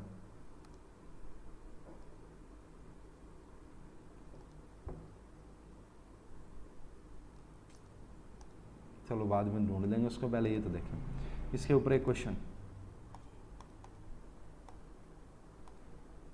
ये क्वेश्चन है भाई, नहीं delta G Gibbs free energy पूछी ना, ये अलग है, अलग है, इसके ऊपर तो नहीं है कोई क्वेश्चन, इसके ऊपर कोई क्वेश्चन नहीं है, ये मतलब इसका यूज होके होता है, इसका यूज तो लगभग हर क्वेश्चन में ही हो जाएगा, इसका यूज तो जो है लगभग वो हर क्वेश्चन में ही हो जाता है।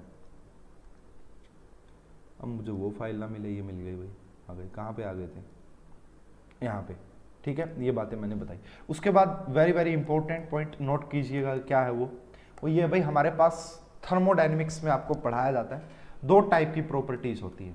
थर्मोडायनेमिक्स में आपको पढ़ाया जाता है दो टाइप की प्रॉपर्टीज होती है, एक होती है इंटेंसिव प्रॉपर्टी, इंटेंसिव देखो, इंडिपेंडेंट मतलब ऐसी प्रॉपर्टी जो मास पे डिपेंड ना करे, इंडिपेंडेंट फ्रॉम मास, ऐसी प्रॉपर्टी को इंटेंसिव प्रॉपर्टी बोलते हैं, है ना।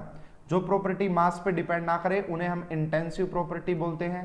एंड वो आपका क्या होती हैं, intensive property are non additive in nature, वो एडिटिव नेचर की नहीं होती इंटेंसिव प्रॉपर्टी। जैसे अगर मैं बात करूं टेम्परेचर की, तो टेम्परेचर मास पे डिपेंड नहीं करता है ना। ऐसा नहीं कि भाई मैं यहाँ पे फॉर एग्जांपल इस कमरे का टेम्परेचर अगर 20 डिग्री सेल्सियस है, फॉर एग्जांपल अगर इस कमरे का टेम्परेचर 20 डिग्री सेल्सियस है और मेरा वेट फॉर एग्जांपल 65 kg है ना। अब मैं जैसे ही बाहर निकला, आजकल गर्मियां बहुत ज्यादा है, तो मान लो बाहर टेम्परेचर आपका 40 डिग्री सेल्सियस है, तो ऐसा नहीं है कि भाई अगर टेम्परेचर इंक्रीज हो गया तो मास भी इंक्रीज हो जाएगा। ऐसा नहीं कि मेरा मास बाहर है वो ज्यादा हो जाएगा, है ना, ऐसा बिल्कुल भी नहीं है। ऐसा नहीं कि टेम्परेचर जो है वो मास पे डिपेंड करता ही नहीं है, तो temperature is independent from the mass, इसीलिए हम कहते हैं कि हमारा इंडिपेंडेंट है, ठीक है, इंटेंसिव प्रॉपर्टी है टेम्परेचर। एक्सटेंसिव प्रॉपर्टी होती है जो मास पे डिपेंड करती है ना, ऐसी प्रॉपर्टी जो मास पे डिपेंड करे, है ना। तो जो इनोट सेल होता है ना आपका, इनोट सेल या ई सेल या ईएमएफ ऑफ द सेल, ठीक है, ये क्या होता है, इंटेंसिव प्रॉपर्टी होती है। And intensive property are non additive in nature, वो आपका नॉन एडिटिव नेचर की होती है। हाँ, एक्सटेंसिव बिल्कुल एडिटिव नेचर की होती है, एक्सटेंसिव बिल्कुल, लेकिन यहाँ पे जो इनोट सेल होता है वो इंटेंसिव प्रॉपर्टी होती है भाई। इनोट सेल क्या होता है आपका, इंटेंसिव प्रॉपर्टी होती है। ये आपको आ गया होगा जी समझ में। अब चलते हैं अपनी नेक्स्ट क्लास में, मतलब नेक्स्ट क्लास का मतलब ये रहा जी। तो लास्ट में मैं आपको यही बता रहा था, अभी जस्ट अभी मैंने क्या बताया कि जो आपका ई सेल होता है या इनोट सेल होता है वो इंटेंसिव प्रॉपर्टी होती है। And intensive property non additive nature की होती है। कैसे होते हैं, नॉन एडिटिव नेचर की। इसका मीनिंग क्या हुआ, देखो ये है, मान लो अगर आपके पास एक रिएक्शन दी हुई है ये वाली, और इसका स्टैंडर्ड पोटेंशियल इतना है, इसका स्टैंडर्ड पोटेंशियल इतना है, आपने इस रिएक्शन को 2 से मल्टीप्लाई कर दिया, तो अब आपसे पूछा जा रहा है नया ऑक्सीडेशन पोटेंशियल बताइए क्या होगा। अब आपसे क्या पूछा जा रहा है कि नया ऑक्सीडेशन पोटेंशियल बताइए क्या है, तो वो उतना ही रहेगा क्योंकि वो मास के ऊपर डिपेंड नहीं करता है। अगर आप इसको मल्टीप्लाई करोगे अब भी इसका ऑक्सीडेशन पोटेंशियल इतना ही रहने वाला है। आई बात समझ में आपको। तो यहाँ पे जो आपका डेल्टा जी होता है एंड जो डेल्टा जी नोट होता है, ये दोनों एक्सटेंसिव प्रॉपर्टी होती है भाई, है ना। डेल्टा जी का मतलब होता है change in Gibbs free energy during the reaction, है ना, और डेल्टा जी नोट का मतलब होता है standard Gibbs free energy, standard. तो ये एक्सटेंसिव प्रॉपर्टी होती है और एक्सटेंसिव प्रॉपर्टी एडिटिव नेचर की होती है। तो delta G and delta G naught आपस में जुड़ सकते हैं, but E naught cell and E cell आपस में नहीं जुड़ सकते, मतलब इनका, क्योंकि ये इंटेंसिव है, वो एडिटिव नेचर की नहीं होते। अब ये क्यों पढ़ा रहा हूं, इसके ऊपर क्वेश्चन आते हैं। ये मैं क्यों पढ़ा रहा हूं, इसके ऊपर क्वेश्चन आते हैं। ये आपका आ गया जी यहां से, ठीक है। अच्छा, ये अभी कोई पढ़ाने की जरूरत, मैं ज्यादा समझता नहीं हूं इसमें।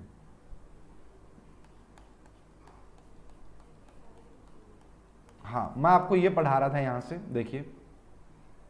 अच्छा, ये बताना तो पड़ेगा ना क्वेश्चन सोल्व करने के लिए। यस, बिल्कुल क्वेश्चन सोल्व करने के लिए ये बताना पड़ेगा भाई आपको।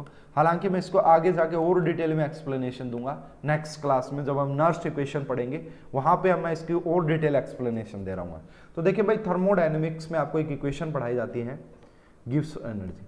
थर्मोडायनेमिक्स में आपको एक इक्वेशन पढ़ाई जाती है कि जो डीजी होता है, DG change, small change in Gibbs free energy, वो इक्वल होता है VdP माइनस SdT प्लस में DW, यानी कि यूजफुल वर्क जो होता है वो। ये थर्मोडायनेमिक्स से आई है। अब हमें पता है कि यहाँ पे आपने प्रेशर को कांस्टेंट रख रखा है, टेम्परेचर को आपने कांस्टेंट रख रखा है, टेम्परेचर कांस्टेंट, ये भी जीरो ये भी जीरो। इसका मतलब जो डेल्टा जी होता डी जी जो होता है वो किसके इक्वल होता है, डी डब्ल्यू यूजफुल के इक्वल होता है। और अब जब भी आप कोई काम करते हैं, देखो वर्क का मतलब एक ये भी होता है, यहाँ पे वर्क डन का मतलब क्या होता है, चार्ज इनटू पोटेंशियल। फिजिक्स में आपको ये पढ़ाया जाता है कि वर्क डन का मतलब होता है चार्ज इनटू में पोटेंशियल डिफरेंस। तो यहां से जो W हो जाएगा हमारा वर्क डन, वो किसके इक्वल हो जाता है, वो हो जाता है NFE सेल के इक्वल। चार्ज ये NF क्या आ गया भाई, N फराडे है ना, कितने इलेक्ट्रॉन का वहां पे फ्लो हुआ होगा, तो मान लो N इलेक्ट्रॉन का फ्लो हुआ है, तो एक इलेक्ट्रॉन के फ्लो की वजह से एक फराडे चार्ज होता है। एक इलेक्ट्रॉन की वजह से एक फराडे, एक मोल इलेक्ट्रॉन की वजह से एक फराडे चार्ज होता है, तो N मोल इलेक्ट्रॉन की वजह से N फराडे चार्ज होगा। और पोटेंशियल डिफरेंस E सेल आ गया। तो जो हमारा W होता है ना, वो किसके इक्वल होता है, N का मतलब होता है नंबर ऑफ इलेक्ट्रॉन, चाहे वो ट्रांसफर हो रहे हो, चाहे वो गेन हो रहे हो, चाहे वो लॉस हो रहे हो। F का मतलब होता है फराडे कांस्टेंट, जिसकी वैल्यू होती है 1 faraday is equal to 96,500 coulomb. ये कई क्वेश्चंस में आपको 96,485 गिवन होता है, ठीक है। तो यहां से देखिए जो डेल्टा जी वो किसके इक्वल होता है, W है ना। जब भी हम कोई काम करते हैं हमारी एनर्जी का लॉस होता है, या जब भी हमारी एनर्जी का लॉस हो रहा है तो आप कोई ना कोई काम जरूर कर रहे होते हैं, ठीक है। तो यहां से देखिए जो आपका डेल्टा जी है वो किसके इक्वल हो जाएगा, वो इक्वल हो जाएगा -NFE सेल। जो डेल्टा जी है वो किसके इक्वल हो जाएगा, -NFE सेल के इक्वल हो जाएगा। डेल्टा जी नोट किसके इक्वल हो जाएगा, -NFE नोट सेल के इक्वल हो जाएगा। एक बात और ध्यान रखिएगा स्टूडेंट, आप सभी को थर्मोडायनेमिक्स में जब स्पॉन्टेनिटी की पढ़ाते हैं, आपको स्पॉन्टेनिटी पढ़ाते हैं, तो वहां पे ये बताया जाता है कि डेल्टा जी की वैल्यू आपका नेगेटिव होनी चाहिए। डेल्टा जी की वैल्यू नेगेटिव होनी चाहिए, तभी जाके कोई रिएक्शन स्पॉन्टेनियस होती है। अगर डेल्टा जी नेगेटिव चाहिए तो इसकी मतलब क्या है, देखो n तो कांस्टेंट है, n की तो कांस्टेंट तो नहीं बोलेंगे, वेरिएबल है, डिफरेंट रिएक्शन के लिए वैल्यू चेंज होती रहेगी, पॉजिटिव वैल्यू आएगी, पॉजिटिव इंटीजर आएगा। F फराडे इसकी वैल्यू फिक्स होती है। अगर आप इसको ओवरऑल नेगेटिव चाहते हो, इसका मतलब ई सेल की वैल्यू पॉजिटिव होनी चाहिए, यस। एंड इसका मैं काफी इंपॉर्टेंट क्वेश्चन डिस्कस करूंगा आपके साथ, इसके काफी इंपॉर्टेंट क्वेश्चन मैंने डिस्कस करने आपके साथ इसके। तो किसी भी सेल, कोई भी सेल जब भी वर्किंग करता है, जब उसका ई सेल या EMF of the cell is greater than 0 होता है, जब उसका ईएमएफ 0 से बड़ा होता है तभी कोई सेल वर्किंग करता है, क्योंकि तभी वो डेल्टा जी की वैल्यू नेगेटिव आती है और तभी वो रिएक्शन स्पॉन्टेनियस होती है, ठीक है। तो ये रहा। अब देखो जी ये मैंने क्यों पढ़ाया, इसका रीजन है, इसका रीजन मान लो क्वेश्चन आते हैं, ऐसा क्वेश्चन गेट में भी आया है, ऐसा क्वेश्चन जैम में भी आया है, एंड ऐसा क्वेश्चन नेट में भी आया है ऐसा क्वेश्चन। देखो क्या है, इन्होंने कहा कि आपके पास एक रिएक्शन है, पीबी सॉलिड है, ठीक है। चलो इसको मैं दोबारा से लिख के दिखा देता हूं, जैसे इस टाइप के क्वेश्चन आते हैं, वो कहेगा कि Fe से ना, आप Fe सॉलिड से गए Fe2 पॉजिटिव में, ठीक है, Fe2 पॉजिटिव में, इसका जो पोटेंशियल आपको गिवन है Fe से Fe2 पॉजिटिव वो x वोल्ट है।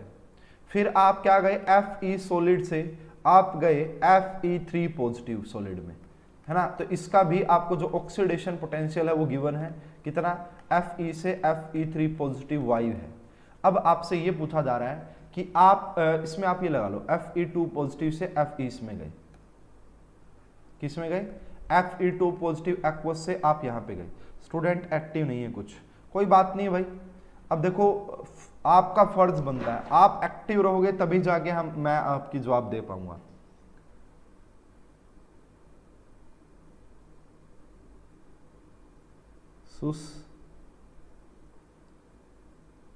सुस्त पड़े हैं आप, शायद ऐसा कहना चाह रहे हो, सुस्ती में पड़े हैं भाई। देखो अब आपके ऊपर डिपेंड करता है, जितना ज़्यादा आप इंटरेक्शन दिखाओगे उतना मैं अपना बेस्ट दे पाऊंगा, उतने में आपके डाउट्स क्लियर कर पाऊंगा।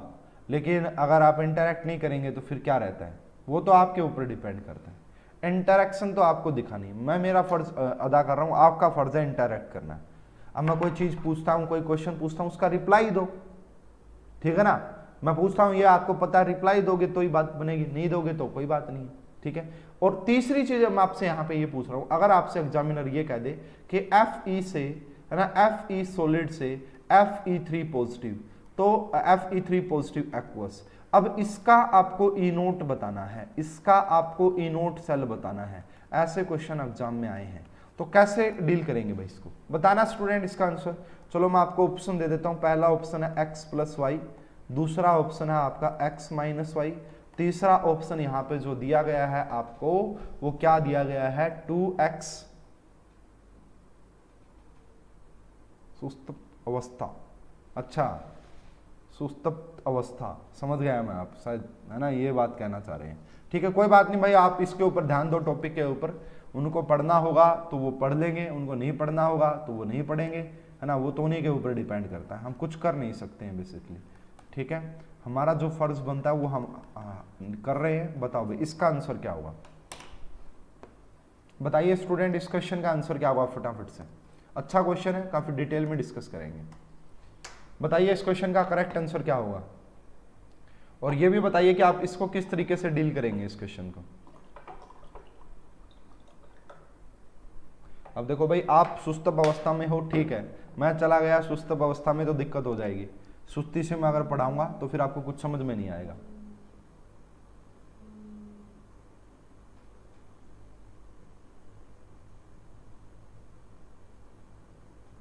भाई कमेंट करो, कुछ बच्चे जो क्लास देख रहे हैं सारे बच्चे कमेंट करो, एक बार कर दो बस, फिर मत करना, मुझे पता तो रहे कि कौन कौन बच्चे एक्टिव हैं।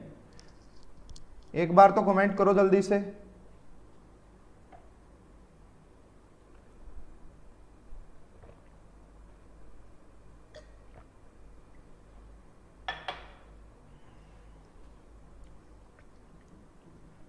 नहीं करोगे मत करो।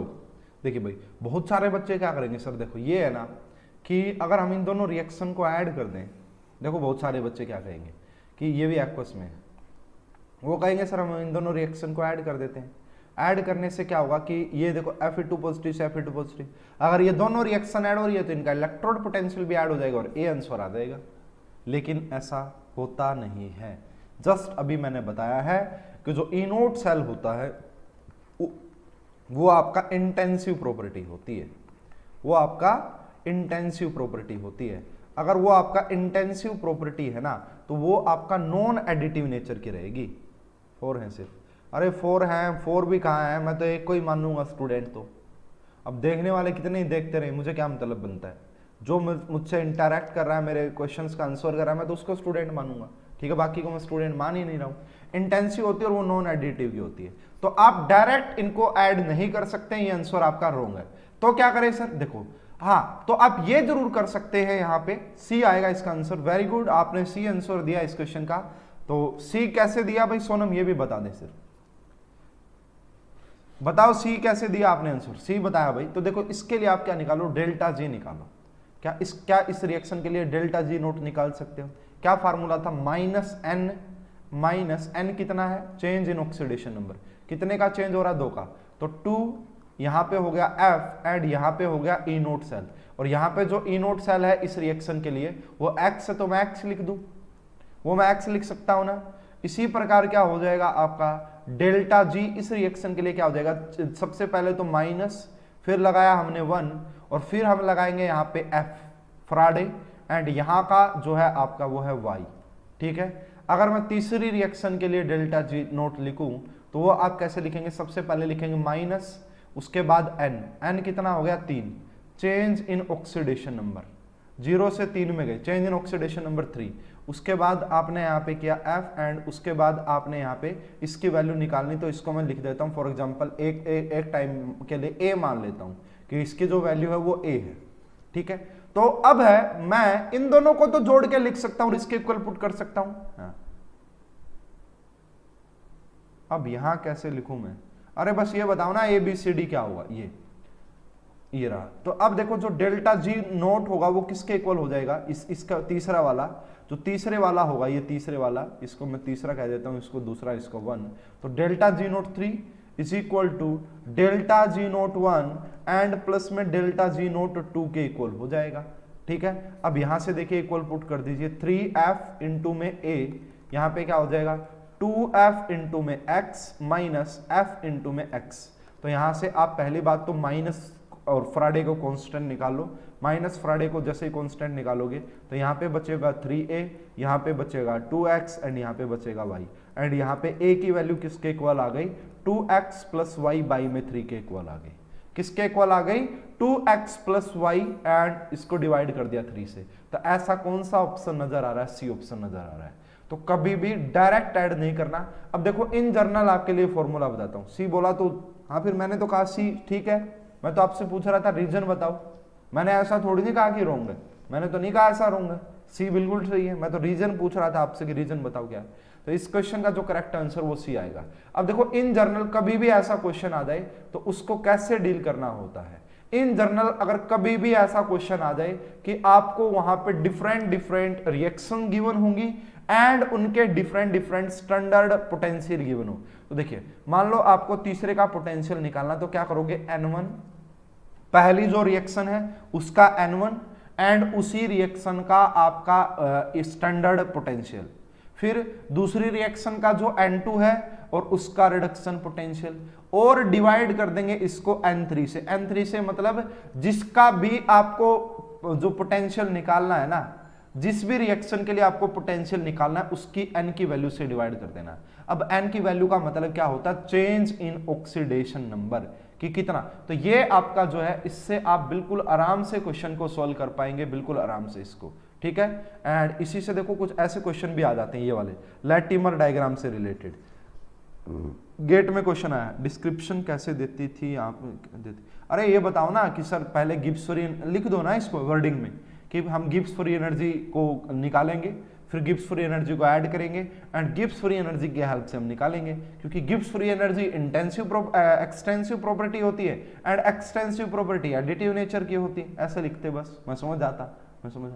अब देखो ऐसे क्वेश्चन आ गया, A2 पॉजिटिव से A2 3 पॉजिटिव है, इसका स्टैंडर्ड पोटेंशियल आपको गिवन है एंड E2 नोट से ये है 3 पॉजिटिव से 5 गए। बोला कि बताओ अगर आप A2 पॉजिटिव से A2 5 जाओगे तो इसका पोटेंशियल क्या होगा, इसका पोटेंशियल क्या होगा। तो मैंने जस्ट अभी आपको फॉर्मूला क्या बताया।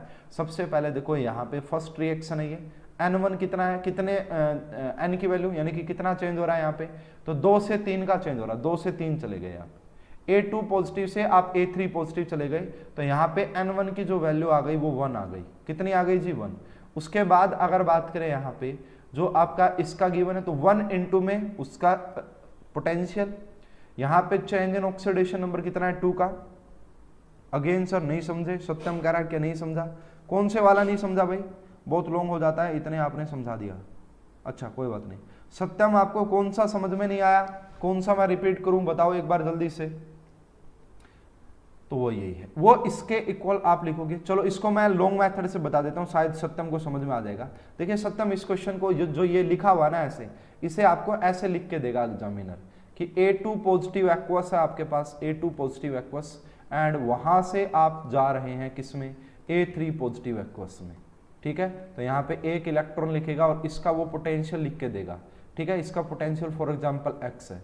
फिर उसने दूसरी रिएक्शन दी आपको कि A3 पॉजिटिव एक्वस से आप गए हो A5 पॉजिटिव एक्वस में एंड यहाँ पे लिखेगा कि 2 इलेक्ट्रॉन का वहां पे लॉस हुआ है।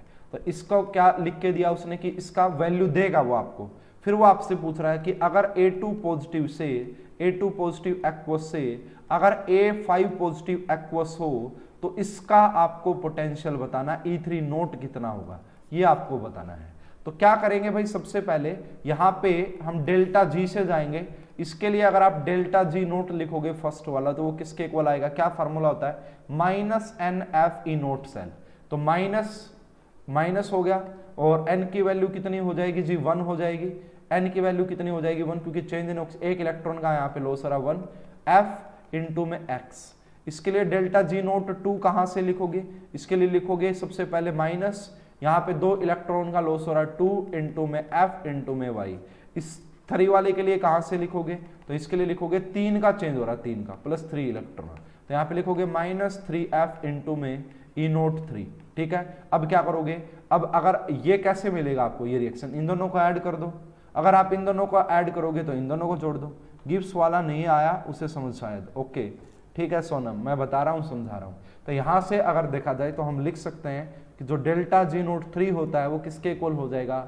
डेल्टा जी नोट 1 प्लस में डेल्टा जी नोट 2, ठीक है। अब जैसे ही आप इनको इक्वल पुट करोगे वहीं आ जाएंगे घूम फिर के, ठीक है। तो यहाँ पे माइनस एफ एक्स था, ठीक है, सॉरी ये कितना था आपका माइनस 3f ई नोट 3 था, एंड इसी प्रकार माइनस एफ एक्स था, ठीक है, इसी प्रकार माइनस 2fy था। तो सबसे पहले माइनस और फ्राडे को कांस्टेंट लेके कैंसिल आउट कर दो, तो यहाँ से क्या आ गया ई नोट किसके इक्वल आ जाएगा x के, ठीक है, x प्लस में 2y और इसको डिवाइड कर दिया 3 से, तो ये वही तो आ गया डायरेक्ट। अब इस लैटिमर डायग्राम में तो यही किया है हमने, ठीक है, ये सेम यहाँ पे किया है हमने कि पहले ये देखो कि कितने n1 की वैल्यू क्या है उसके रिडक्शन से मल्टीप्लाई कर दो, फिर आप n2 की वैल्यू देखो उसके पोटेंशियल से मल्टीप्लाई कर दो और इसको डिवाइड कर दो आपका जो n3 है, इस तरीके से, ठीक है। तो ये एक आपका जर्नल था। इसके ऊपर भाई चलो गेट के अंदर क्वेश्चन आया हुआ है, इस क्वेश्चन का आंसर मुझे बता दें आप फटाफट से क्या होगा। गेट 2015 का क्वेश्चन है, फटाफट से कमेंट करके बताएंगे कि इस क्वेश्चन का करेक्ट आंसर क्या होगा। गेट 2015 का क्वेश्चन है, मुझे फटाफट कमेंट करके बताएंगे कि इस क्वेश्चन का करेक्ट आंसर क्या होगा। बताइए भाई जल्दी से बताओ क्या होगा इस क्वेश्चन का करेक्ट आंसर।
जल्दी से कमेंट करके बताएं इस क्वेश्चन का आंसर क्या होगा, और इतना टाइम नहीं लगना चाहिए। ऑलरेडी मैंने काफी अच्छे से समझा दिया आपको, ये लैटिमर डायग्राम से भी इनको बोला जाता है, लैटिमर डायग्राम टाइप से। तो इसके लिए मैंने फॉर्मूला बता दिया, उस फॉर्मूले से आप इसका आंसर आराम से बता सकते हैं। ऑप्शन क्या देने हैं इसमें भाई, इंटीजर टाइप का क्वेश्चन है, ऑप्शन क्या देने हैं, इंटीजर टाइप का क्वेश्चन है, इंटीजर टाइप के क्वेश्चन आते हैं गेट में, बताओ इसका आंसर क्या है। ऑप्शन नहीं है कुछ भी, आंसर बता दूंगा मैं तो डायरेक्ट।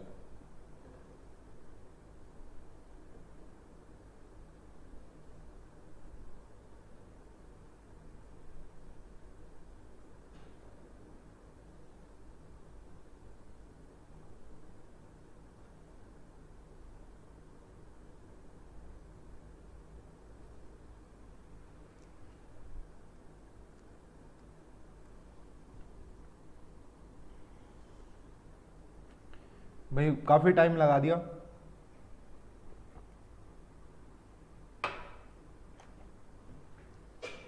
देखो इसका टाइम बिल्कुल भी नहीं लगना था, आपसे बोला है कि Mn6 पॉजिटिव से लेके Mn2 पॉजिटिव का ई नोट बताओ क्या होगा। तो क्या फार्मूला था, अच्छा 1.5 बोला सत्यम ने।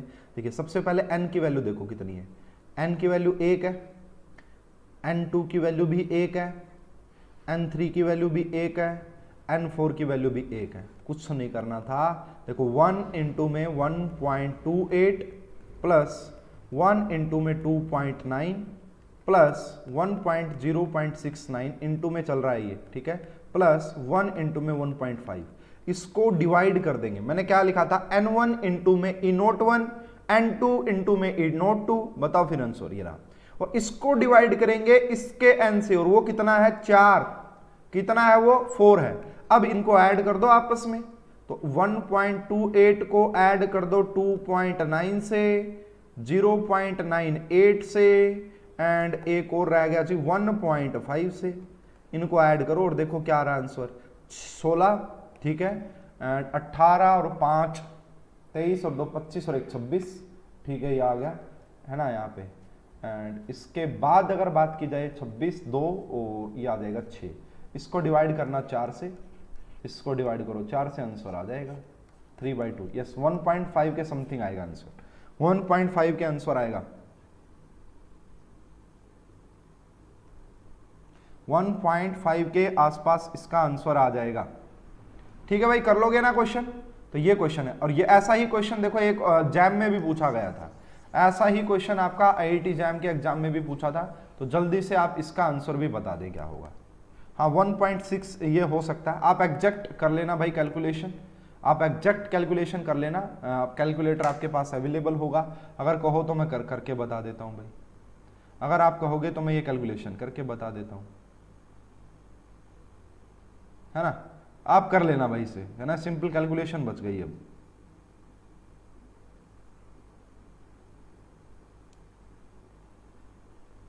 इस क्वेश्चन का आंसर और बताएं जल्दी से भाई। एंड कल की क्लास में हम डिस्कस करेंगे Nernst equation, very very important class रहेगी। मेरा सही है क्या? 1.5 देखो, चलो मैं इसका ऑफिशियल आंसर भी बता देता हूं, क्यों घबरा रहे हो तुम? इसका ऑफिशियल आंसर भी है मेरे पास, अगर आप कहोगे मैं इसका ऑफिशियल आंसर क्या आपको बता देता हूं कि क्या दिया गया था। नहीं भाई इसका तो नहीं है मेरे पास ऑफिशियल, इसका ऑफिशियल नहीं है मेरे पास। 15 का क्वेश्चन है ये, गेट 2015 का क्वेश्चन है। ठीक है, अरे भाई इसको डिवाइड कर लेना, आ जाएगा, इतना कोई इशू नहीं बनाते इसमें। इसका आंसर देखिए, आपसे बोला गया Fe3 पॉजिटिव से Fe2 positive and Fe2 positive से ये सिंपली आपको ये निकालना है। तो देखो कैसे निकालेंगे जी, यहाँ पे n की वैल्यू है 1, तो 1 इंटू में करेंगे 0.77, ठीक है। उसके बाद यहाँ पे n की वैल्यू है 2, 2 इंटू में करेंगे आपका माइनस, क्या करेंगे यहाँ पे? नेक्स्ट क्वेश्चन क्या है सर जी? अरे ये रहा नेक्स्ट क्वेश्चन, स्क्रीन पे नहीं दिख रहा। 2 इंटू में इसकी मल्टीप्लाई कर देंगे माइनस 0.44, और आपसे पूछा क्या है यहाँ पे? स्टैंडर्ड रिडक्शन पोटेंशियल किसका? इसका। n की वैल्यू कितनी है? 3, डिवाइड कर दो, इसको सोल्व करो कितना आएगा, सोल्व करो कितना आंसर आएगा। तो 0.77 एंड माइनस 0.88, तो यहाँ से आ जाएगा माइनस 0.11, कितना? माइनस 0.1, और इसको डिवाइड कर देंगे 3 से, इसको डिवाइड करेंगे 3 से, इसका तो आंसर मिल जाएगा मेरे पास। इसको डिवाइड कितने से करना पड़ेगा? 3 से डिवाइड करना पड़ेगा।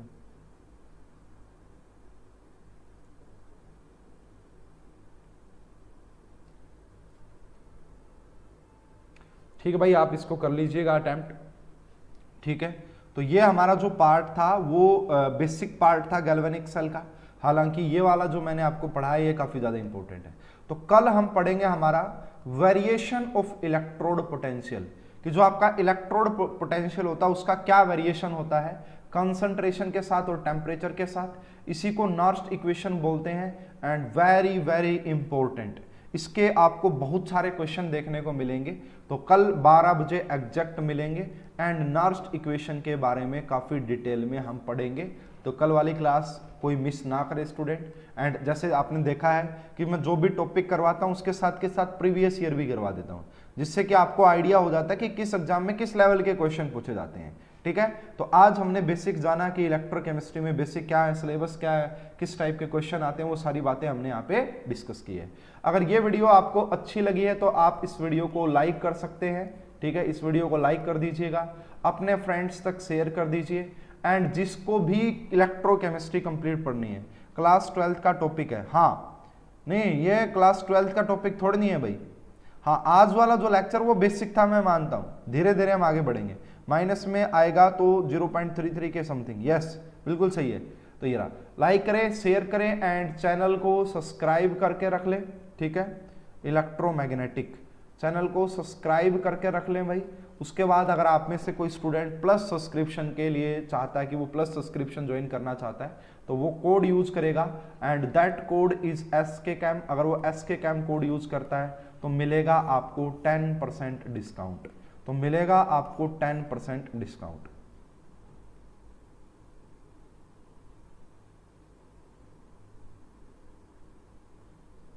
ठीक है भाई, ओके चलिए भाई, वेलकम आप सभी का। और इस क्लास को देखने के लिए धन्यवाद। लाइक आपने कर दिया होगा एंड शेयर आप जरूर कर देना जिस भी स्टूडेंट को इलेक्ट्रोकेमिस्ट्री पढ़ना है।